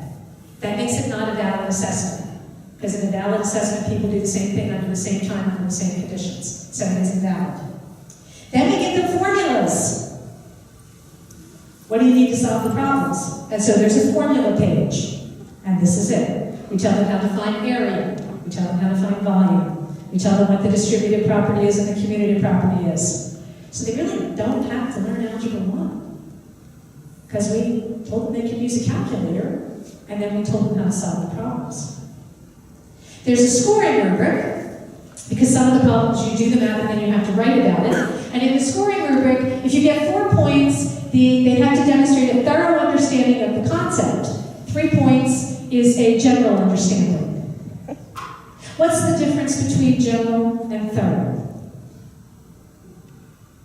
To get 4 points, you have to have everything correct with clear and complete mathematical procedures shown and a correct explanation as required by the tasks. The responses may contain a minor blemish or an omission, as long as it didn't detract from the understanding. But 3 points is they have to be mostly correct. What's the difference between containing a minor blemish and omission and being mostly correct? Aren't they the same? And who decides? Well, this is who decides. This is Data Recognition Corporation, our state's contractor. They advertised on their website just this month. They were doing recruiting sessions for people who had a bachelor's degree in anything, so these are not teachers. They begin scoring in March, so they have about 2 weeks of training. And in that 2 weeks of training, they're going to decide the difference between correct with a minor blemish, which is 4 points, and mostly correct, which is 3 points. And their subjective decision is going to determine whether or not your child needs remediation. Can they move forward or do they have to go backward? And how the teacher's evaluation will be effective. You ever watch the Olympics? You ever seen the figure skating? 9 judges, each of whom is a recognized expert in the field of international figure skating, watches the same athlete do the same performance at the same time, and they give it 9 different scores. We have people with a couple weeks of training who are determining the future of your child and your child's teacher. And we're calling that valid and reliable. According to the Keystone results from 2011, which is the last year this data is published, in the first section, there were 9 possible points. If you got 3 of them, you passed. That's 33%. Most people don't call that proficient. The most you needed was a 60%. And only 30-some% of our kids ever made it. The SAT tests have also moved. Mr. Coleman, who is generally considered the architect of the Common Core state standards, who interestingly actually tried to get a job teaching in the New York City public school system, and they declined to hire him. So this is a man who couldn't get a job teaching in America, who's driving education in America. He's now the president of the College Board, and he's made the SAT aligned to the Common Core state standards. And what did they do? They got rid of the essay, they got rid of the penalty for guessing, they've taken away the vocabulary section, and they've dumbed down the math. Why? Because if we're not teaching higher math, but the SAT is still testing it, the kids would fail. So we take out the sections the kids can't pass, so parents will still see high scores. And no, they're learning less. It's the test that changed to mask the lack of achievement. Now, if our kids still read literature, they recognize this. There was a book called 1984. In 1984, a man named Winston came up against Big Brother, and he was captured and put in prison. And his interrogator was a man named O'Brien. And O'Brien finally says, Winston, don't you see that the whole aim of Newspeak is to narrow the range of thought? In the end, we'll make thought crime literally impossible, because there'll be no words in which to express it. Every concept that can ever be needed will be expressed by exactly one word, with its meaning rigidly defined, and all its subsidiary meanings rubbed out and forgotten. Every year, fewer and fewer words, and the range of consciousness always a little smaller. Has it ever occurred to you, Winston, that by the year 2050 at the latest, no one will even understand such a conversation as we're having today? I always like to end with good news. This is my granddaughter. Why am I sharing her to you? Well, because she's adorable, of course. But because each of you has a face just like that in your life. That when you see it, it makes your heart sing. In Pennsylvania, the Department of Education testified in front of our state House Education Committee about a year and a half ago now, in which they actually called the children widgets. And they said, it's like this. If you buy a McDonald's in one city, a hamburger in one city, McDonald's, and then you go to another city, McDonald's, and you buy a hamburger, it's the same hamburger. So why can't the products of our schools all be the same? When did our children move from the clients of our educational system to the products of our educational system? And if they're the product, who's the client? Does anyone think that what's done to the ground meat at McDonald's is done for the benefit of the ground meat? Of course not. You do something to a product for the client. Common Core isn't something we're doing for our children. It's something we're doing to them. Why am I here? Because I can only protect her if I give you the facts to protect that face in your life. Can we win? Oh, you betcha. You betcha. You know, the feds tried this before in the 90s, and it was funny, just now and then, it was women who were leading the charge all over the country. And somebody once asked me why, and I laughed and said, you know, it's been said that fathers will die for their children, and God love you, gentlemen, and that's true. Mothers will kill. You should absolutely not upset moms and grandmoms, because there will never be a time when we hand our children over to you. Never. They belong to us. Now you know the facts. The worst thing you can do is nothing. Stand up to protect your children and then to protect others. Make a difference. Get involved. Make sure you connect with Founded on Truth to get weekly updates. Get a video on your way out so you can share it with friends and neighbors. Make sure you stand up for your own children in your school district and for the teachers who are trying so hard to protect them in so many cases. I had the privilege years ago of being an advisor to the Reagan administration. President Reagan once said, you know, freedom isn't passed along in our bloodstream. We have to protect it. We have to nurture it. We have to teach it to our children. Because if we don't, we may one day have to be telling our children and our grandchildren about America where people used to be free. I had no intention of ever saying to my granddaughter, let me tell you about America where people used to be free. Now you know the facts. I beg you to join me in this fight. Thank you.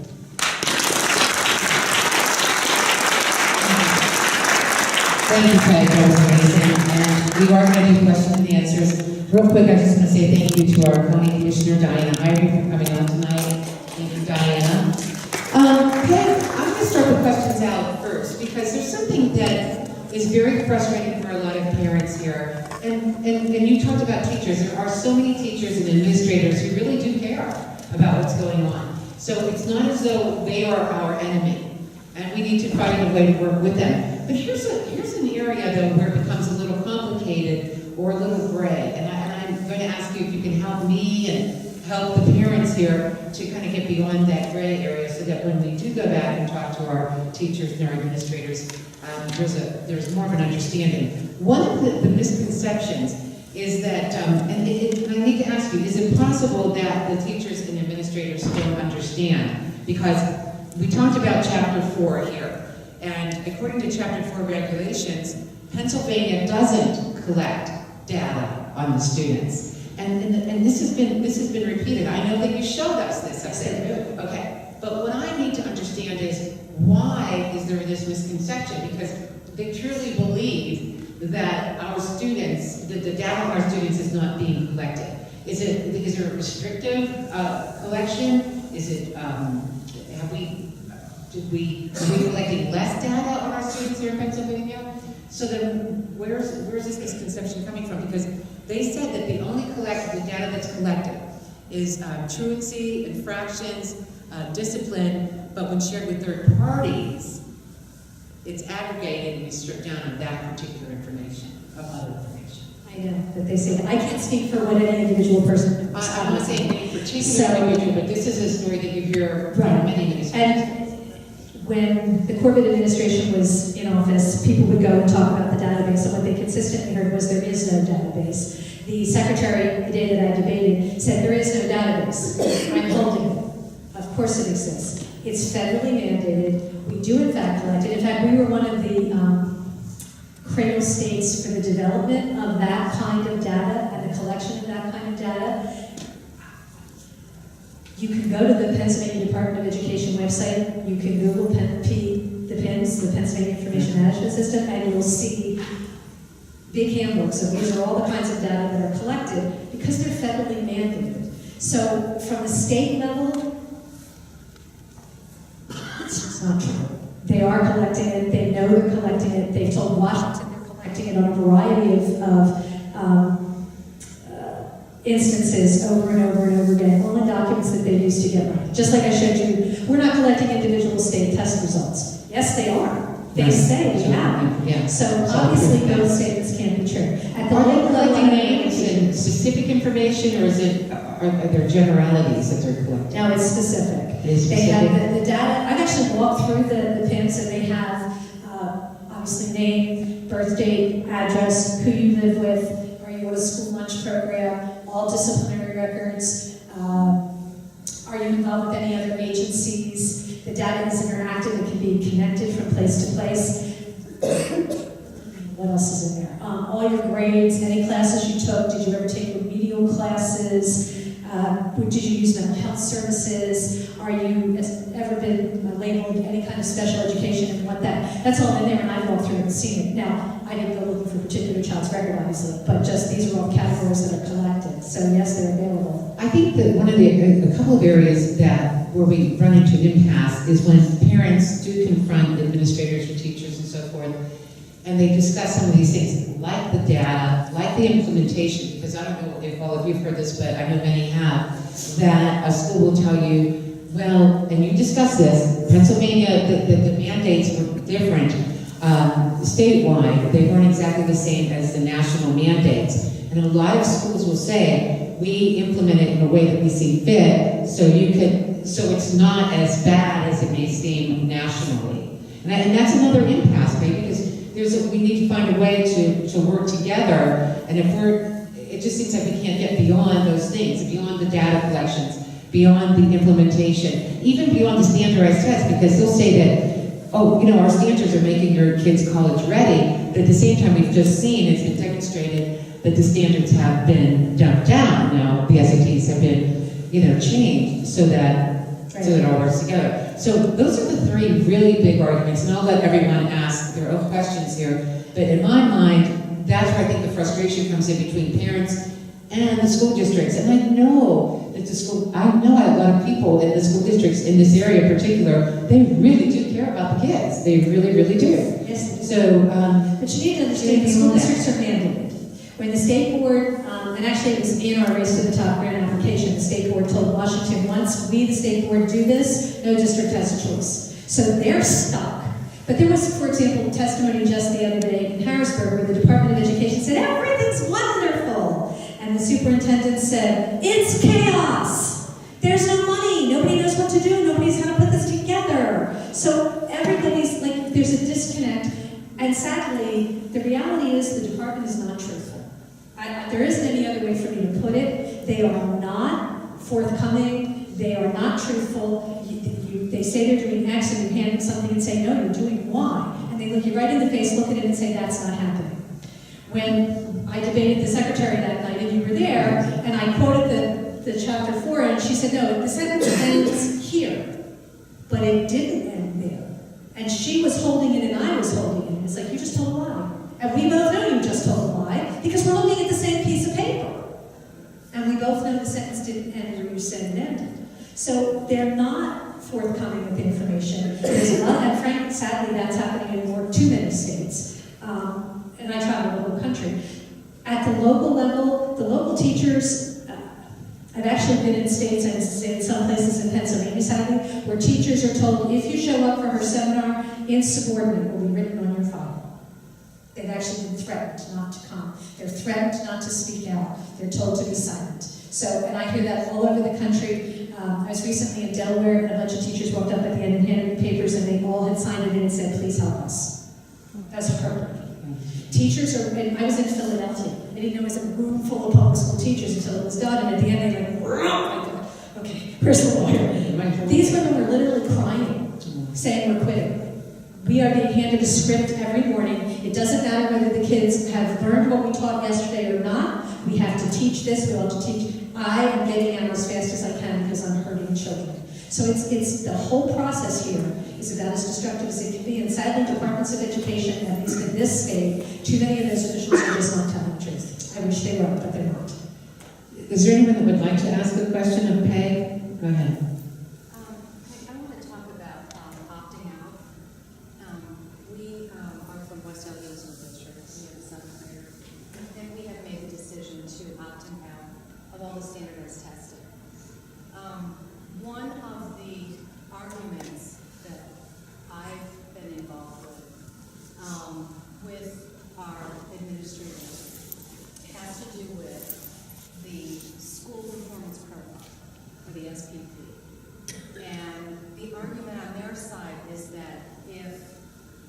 if 95% or less participate in the standardized testing, it will adversely affect the SPP, which ultimately will adversely affect the school district. And don't I care enough about my school district to want to keep the SPP as high as it is, or could be. And so if I opt out my child, then I'm hurting the SPP and ultimately hurting the school district. Can you speak to that? Yes, the question was, a lot of folks, for those who can hear, they go to their school district to opt out, and the district says, you're going to hurt the district because if we don't have a 95% participation rate in the assessments, we could be punished as a district. The law says that the districts have to administer the test. The law doesn't say any child has to take it. In Pennsylvania, parents have an absolute right to opt their child out. It's written in the school code, you have an absolute right. In some places, what is happening is they're just considering those children ineligible because the law says eligible children, 95% of eligible children. So some districts throughout the country are declaring those children not eligible because the parent said so. State law says you have an absolute right to opt out. Federal law and court cases consistently say it's your right and, frankly, your responsibility, because anything that comes back is your job to deal with. It is not the job of any parent to protect a school district from a poorly written law. It is the job of every parent to protect their children from poor educational policies. If the superintendent wants to take that up with the state, that's perfectly fine, but it is not your job to protect your school district. It is your job as a parent to protect your child. They're trying to make you pick the Well, collective. and it hasn't affected our decision Right. to opt our child out. But that's really the The argument. problem is, when I speak to our school board, and I'm a former school board member, so I know how the whole thing operates. When I speak to them and talk to them about opting out, the first thing they say is, I'm a school board member, I don't want to adversely affect the SPP. So it's all about the SPP. Right, and your response is, you're a school board member, I elected you to represent me. Your job is to represent the local people to the state, not to represent. The superintendent represents the state to your district. He actually works for the state. But the school board, they're the local people, and they're supposed to represent you to the state. So if there's a problem with parents being allowed to exercise their constitutional and state-protected rights, then the school board should be going about to protect you from a government that is stepping on them into a place where they cannot be. It is not their job to represent the government to you. You elected them to represent you to the government. And, we need to start reminding them of that. So when they say that, it's like, no, you're my elected official. You're not Harrodsburg's elected official. You're mine. So go back and tell them how this won't work. But until we start consistently standing up as parents and saying, oh, that's a shame, but that is not my problem. My problem is my child. I'm here to represent my child, to protect my child, to make sure my child gets the best education. If that conflicts with some bureaucratic policy, you don't punish my child to protect the bureaucrat. You change the policy to protect the child. Children don't exist for schools, schools exist for children. It's just that easy. And we need to start saying it that way. And it's a little confrontational, we can say it very smiley, but we need to start saying it. Yes, ma'am. Well, I went to that meeting, that was February 12th. I highly suggest that everyone look at that meeting. There were fireworks that went on. The PE went first, the Department of Education. After they spoke and were asked questions, they left. They didn't stay to hear the superintendent. They didn't stay to hear the folks, Pennsylvanians against Common Core. They didn't stay to hear anything that the superintendents or the teachers were saying. And everybody kept on saying, we don't have the money, we don't have the time, we don't have the resources. But more importantly, to go to your point, I found a moment where some of the superintendents were standing there. Representative Saylor was there. He was the chairperson. Representative Grove was there, who was representing the Bill 177 and 168. So basically, when I said to them, I said, why aren't you just dealing with the actual source? It's a hydro. It's Common Core. If you eliminate this, all of your troubles underneath are going to go away. And he looked at me like I was just naive. Like, how dare you say that? And I said, well, let me ask you this, because the superintendents were there. I said, are you expecting a massive opt-out this year? Well, no, they said. And, you know, Dave Patty, I am not a fan of this fellow. He somehow or other was able to weasel his way into, he's the businessman council. Business roundtable. Yes. And so I said, well, he chimed in and said, well, you know what? I saw a gentleman on TV trying to show people how to opt out by using the religious, it's against your religion, so that's probably one of the only avenues you would take. He says, how disingenuous, how dishonorable, because I was telling him that I was opting my children out. This is coming from a man who's accepted $250,000 from the Gates Foundation. And he's talking to me about honor. I was just living. You know, and speaking of money, because that's the second time that's come up, money. You know, a lot of times, when we look at how the school districts are spending their money, is there a line that says Common Core expenditures? No. No. So it's like wrapped in through, so you'll see a lot of IT money, and that's Common Core, because they have to do, they're getting ready for the online tests. You'll see a lot of remediation money, that's Common Core. So it's like it won't say Common Core, it has a bunch of different headings on it, but it's because of the way the standards are structured, the districts are stuck. And the school board members and the local people there, you know, I was in one Pennsylvania State rep's office, and I won't say his name because this is a personal story, but, and he looked at me and went, whatever you want, I will do. Because the only way my district can handle the remediation is they take all the kids who pass the test, and for an hour and a half a day, they sit in the gym and do nothing, while the district remediates the kids who didn't pass the test, because the district doesn't have money for extra remediation. So he said, my child spends an hour and a half a day reading a book in a gymnasium, in a school district that is supposed to be a good district, but they don't know where to get the money. Philadelphia, they didn't even know how to get the doors open this year. They're drowning in this. They have no idea what they're going to do. Well, let's talk about legislation then. Is there anything beyond, I know that that is a viable option, is opting out, and we have a handout tonight. If you didn't get it, you might want to take a look at this, and it does give you some solutions, because we don't want to give you all bad news without telling you that there are things that we can do, and as Peg ended her discussion tonight, she did mention that that she doesn't feel that this is a dead end and that we can go on and there is hope. But let me ask you specifically about legislation. Is there anything that can be done in the state of Pennsylvania to change any of this? Does it have to be a national, federal effort, or can it be a state effort? There are things that the states can do.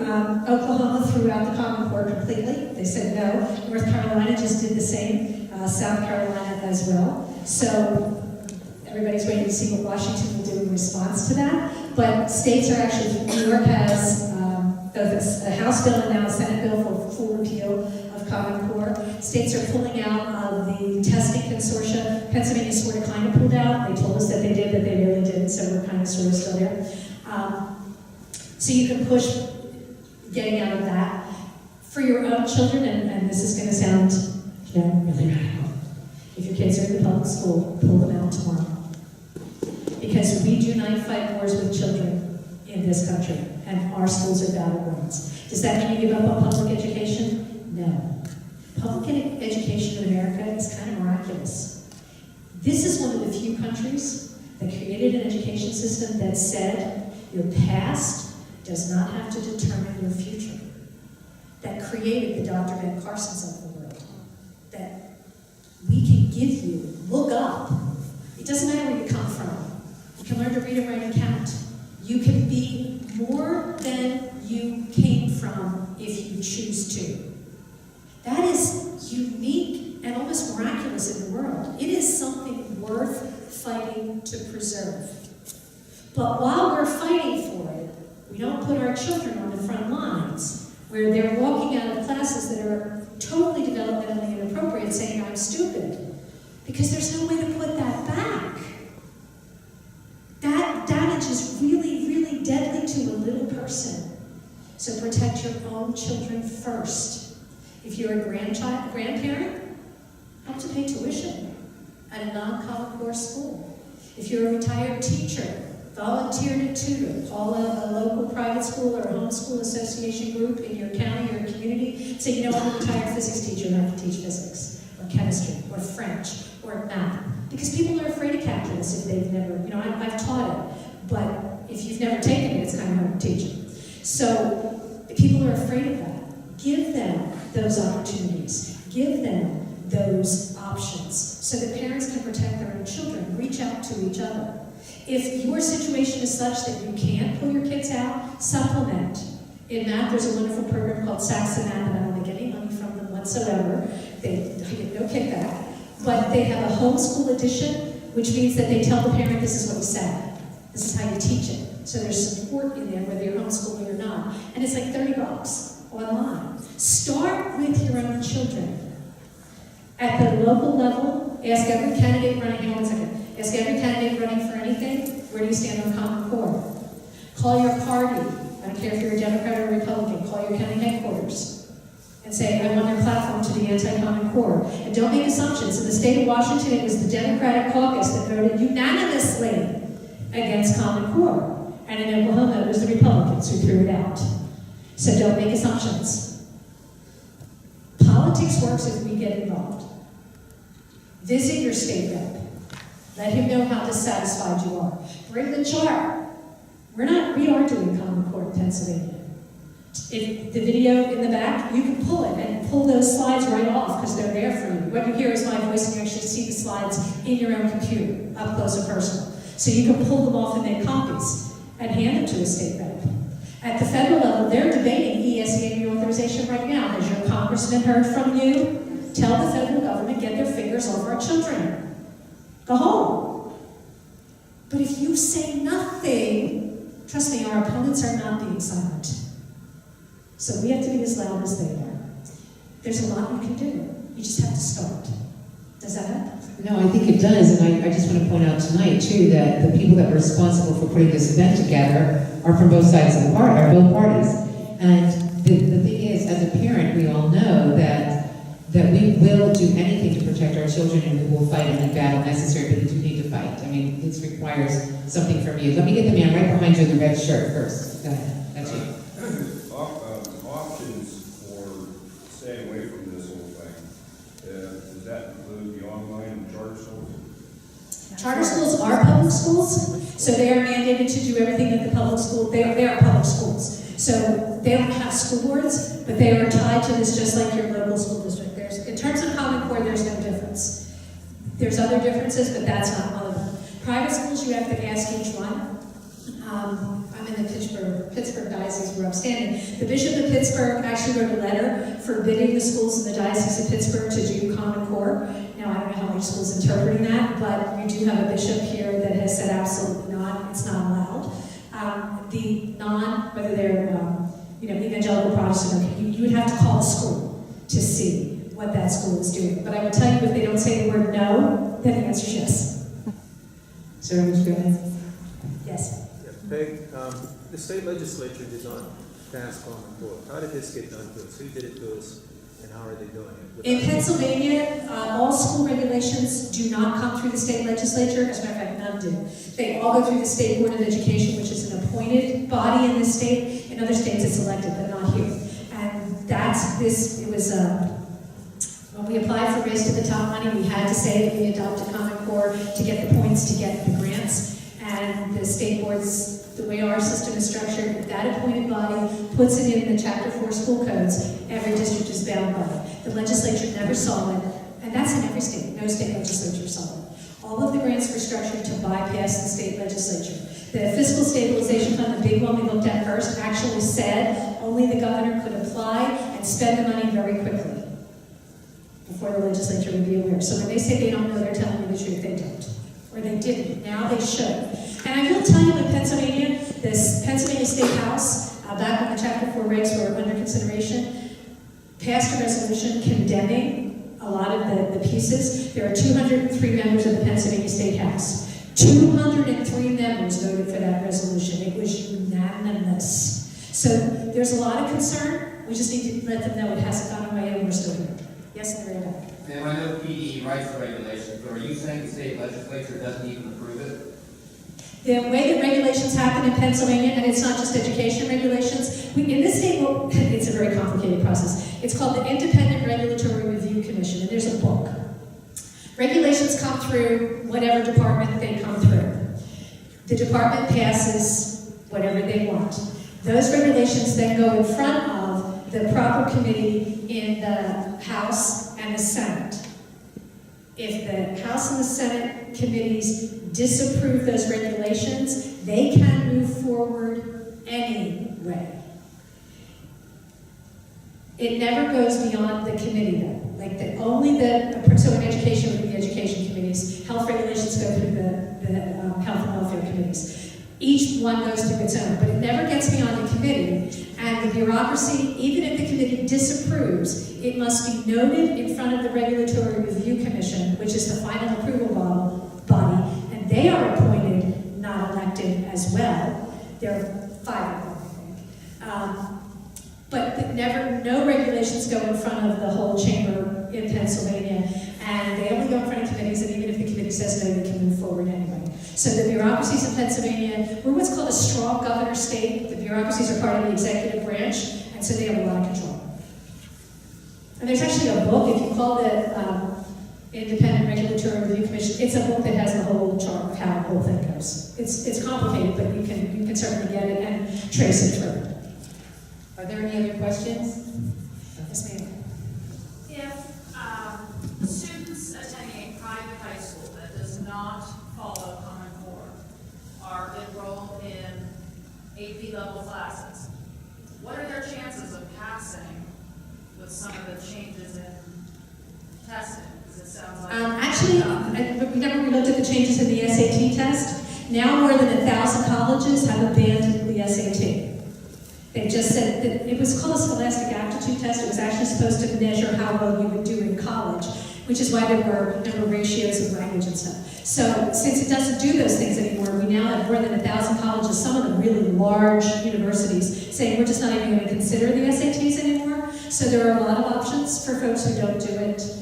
It's not at all a problem. Additionally, if they take the SAT and your kid got all the math and they've dumbed it down, your kid will do really well. Because if I've dumbed it down and you're not, you'll pass all of it. So it's a process, but there are ways around it right now. You had a question? Go ahead. Well, I wanted to invite all of you to come to the homeschool support meeting that we have at the Peters Township Library on the 2nd and 4th Wednesday of every month at 3 o'clock. And I'm going to send a link to the email that I guess everyone wrote to get into.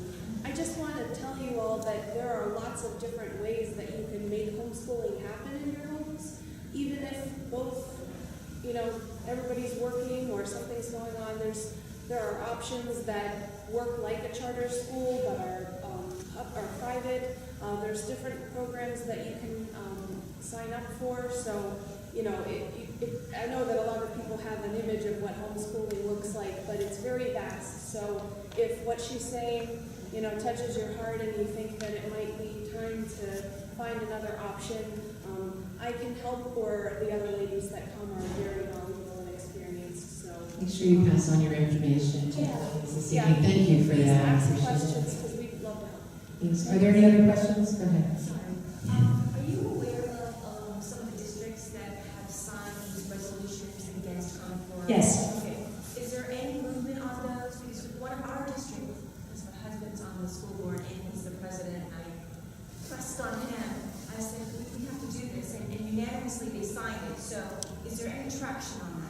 If enough do it, yes. Districts, they're mandated by law, and this is going to sound really funny, but school boards are the greatest whiners on the planet because they represent an entire district. So when they go to the state representatives and say, our whole school district doesn't like this, that has a lot more clout than you going as, Mr. Morgenstern by yourself. And if enough districts do it, it starts to get traction inside the state. So yeah, it's a very effective thing to do, and it is something you can do. And with all the money that this is, they didn't put any more money in Race to the Top. The Fed stripped it. So this is now a purely unfunded mandate that your districts will have to pay for. So the districts mirror the ones from Westchester, yeah. Westchester Hills. And that's what our district did. And they sent it up to Harrisburg. It's a really neat idea to do that. If you can ask your school boards to do a resolution and vote on it, because it really helps. Can you send that information to these ladies right here so they can include that in their mailing list and their website? I'd appreciate that. Thanks for that information. Anything else? All right, well, we do have handouts. If you didn't grab one, they are out there. Don't forget that Peg has CDs out there, right? There's a lot. My husband in the back. And her husband is going to handle those. And certainly, if you've got any other questions, you can email us at the email address, but Peg Luksik can also has a website, don't you? Right here. Oh, found it on the street. It was right up there. Okay. So thank you all for coming out again. I know it was a very cold evening, and I appreciate you being here. Thank you. Drive home safely. Thanks, Peg. Thank you for Peg.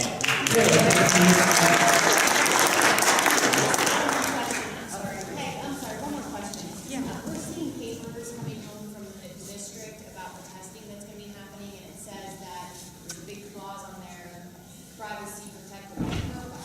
And now I'm starting to see that perhaps there is no protection there. Because FERP has been rewritten. Because of the 2011 amendment to that. So there is no protection of our data or of our kids. Not like it was, no. The short answer is no. Okay. And you can go online and look that up, it's all right away. Hey, you know what? I have another question to you real quick. One of the things that they talk about when you hear some school administrators defend what they're doing right now and how they're teaching math in particular, the argument is that we're explaining to the children how it is that 4 times 5 is 20, and that 5 times 5 is 25, but why 5 times 5 is 25? And that's because you added 5 more to the... So they're in essence telling us that this is a good thing because they need to learn to explain. There she goes to the mic. Okay. But this is important because that sounds like a legitimate argument. Yeah, except how ridiculous is if we never explained it before? I've been teaching since the 1970s. Did you just let that out?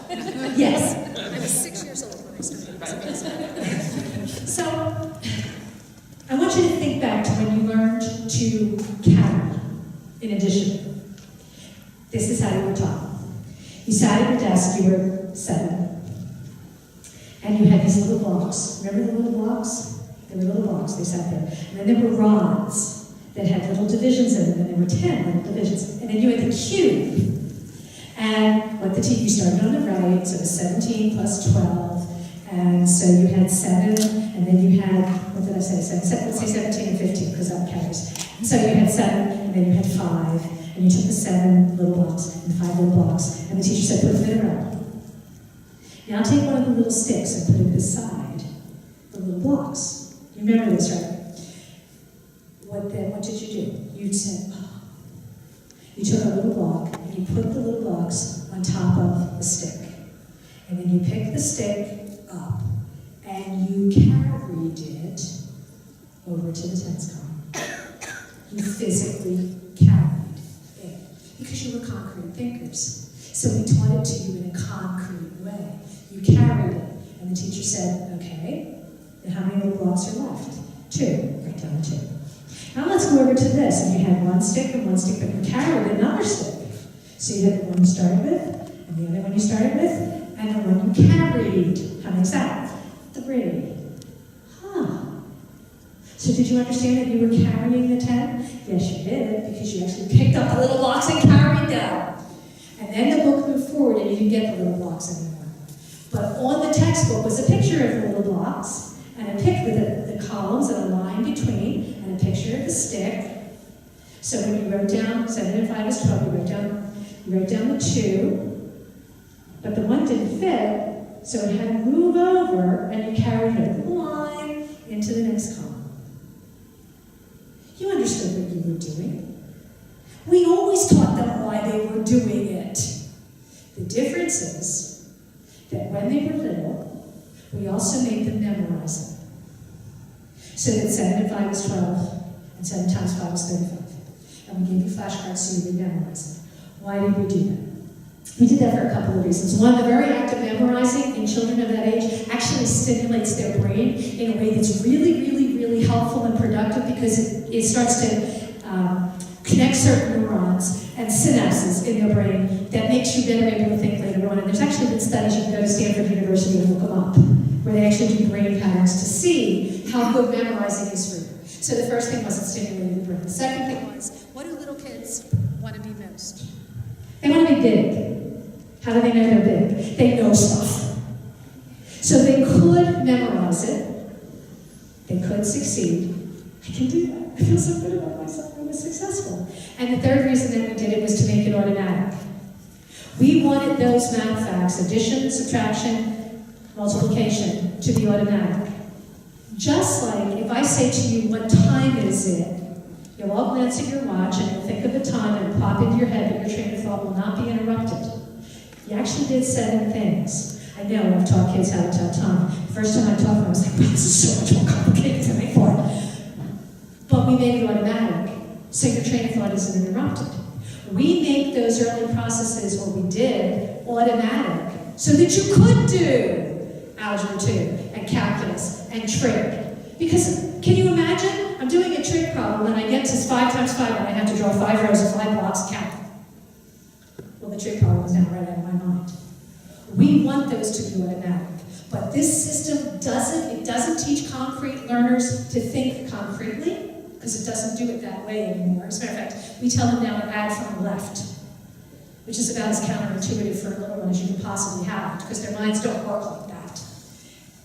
And we never give them, the system denies them it's called automaticity, which makes them able to do higher level math. We deny all of those things to them. This is a debate that's been happening in the mathematical education community for years and years and years and years and years. And there is no study that says that this way is going to work. As a matter of fact, the studies all go the other way. And what they do is they conflate teaching automaticity with drill and kill. Okay, you don't have to drill and kill to get it to be automatic. But this system never makes it automatic. So they never actually own it, which means they can't move forward. And we don't teach it to them in a way that their brains can comprehend. Instead, we take 7-year-olds and say, tell me why 2 and 2 is 4. Do you know why 2 and 2 is 4? I'm not hearing any answers. I'm seeing giggles. Because when adults can't answer a question, we laugh. But when a 7-year-old can't answer the question, they say, I'm stupid. There actually are reasons why 2 and 2 is 4. There's several. None of them matter. And you know, I used to teach for a while. I taught, we don't call them, we used to call them EMR kids with IQs from 70 to 85. And I had to teach them multiplication. And I was filling in for a teacher who went on maternity leave. And so she had been trying to teach them, it was, multiplication with addition, and they couldn't do it, and they couldn't understand it. And I was really frustrated. And I sat down and I went, oh, Peggy, you were so stupid. When was the last time anybody asked you why you did what you did in math? When was the last time the bank asked you why you balanced the checkbook the way you balanced it? Anybody? Never, as long as you could. So I taught them how, and I taught them a little song that they could sing while they were doing it. And within a month, most of them could actually do it, and man, they were so proud of themselves. All the kids don't learn why at the same time. So you teach them the language of why and teach them how. And when they're developmentally ready, the language of why is in their heads. But in the meantime, they knew how. Now we don't teach them how at all. And we so confuse them with why. The kids who used to love that hated is, what you do with the 4th grader who said, my kid is losing what she had before. Because they can't hold on to it unless it's repeated and reinforced. It's exactly backwards of how children are not small adults. They're almost a different species. That's why pediatricians are a whole different kind of doctor. Their minds don't work like yours at all. I heard a child psychologist talk, and she talked about, so you teach a little one, okay, when I want you to come in when it's 5 o'clock, and here's what 5 o'clock looks like on the watch. And every day the little one comes in at 5 o'clock and you think, I really taught them about telling time. And then a day comes and their watch stops at 4:50. And they will never come in. Because they didn't understand time. They understood when the big hand's on the 12 and the little hand's on the 5, I have to commit. But if the big hand never gets to the 12 and the little hand doesn't get to the 5, there's no construct in their head that says, oh, wait, time has actually passed, I should think about that. They just keep looking at that watch going, wow, yippee, I can stay out and play. Because their minds don't work like yours. And everybody knows that who knows about child psychology. This is demanding of them things they can't do, and denying them the opportunity to do the things they can. That's about as destructive as you can be to a child. That was a good answer, thank you. You're welcome. Thank you again. Good night. Good night, everyone.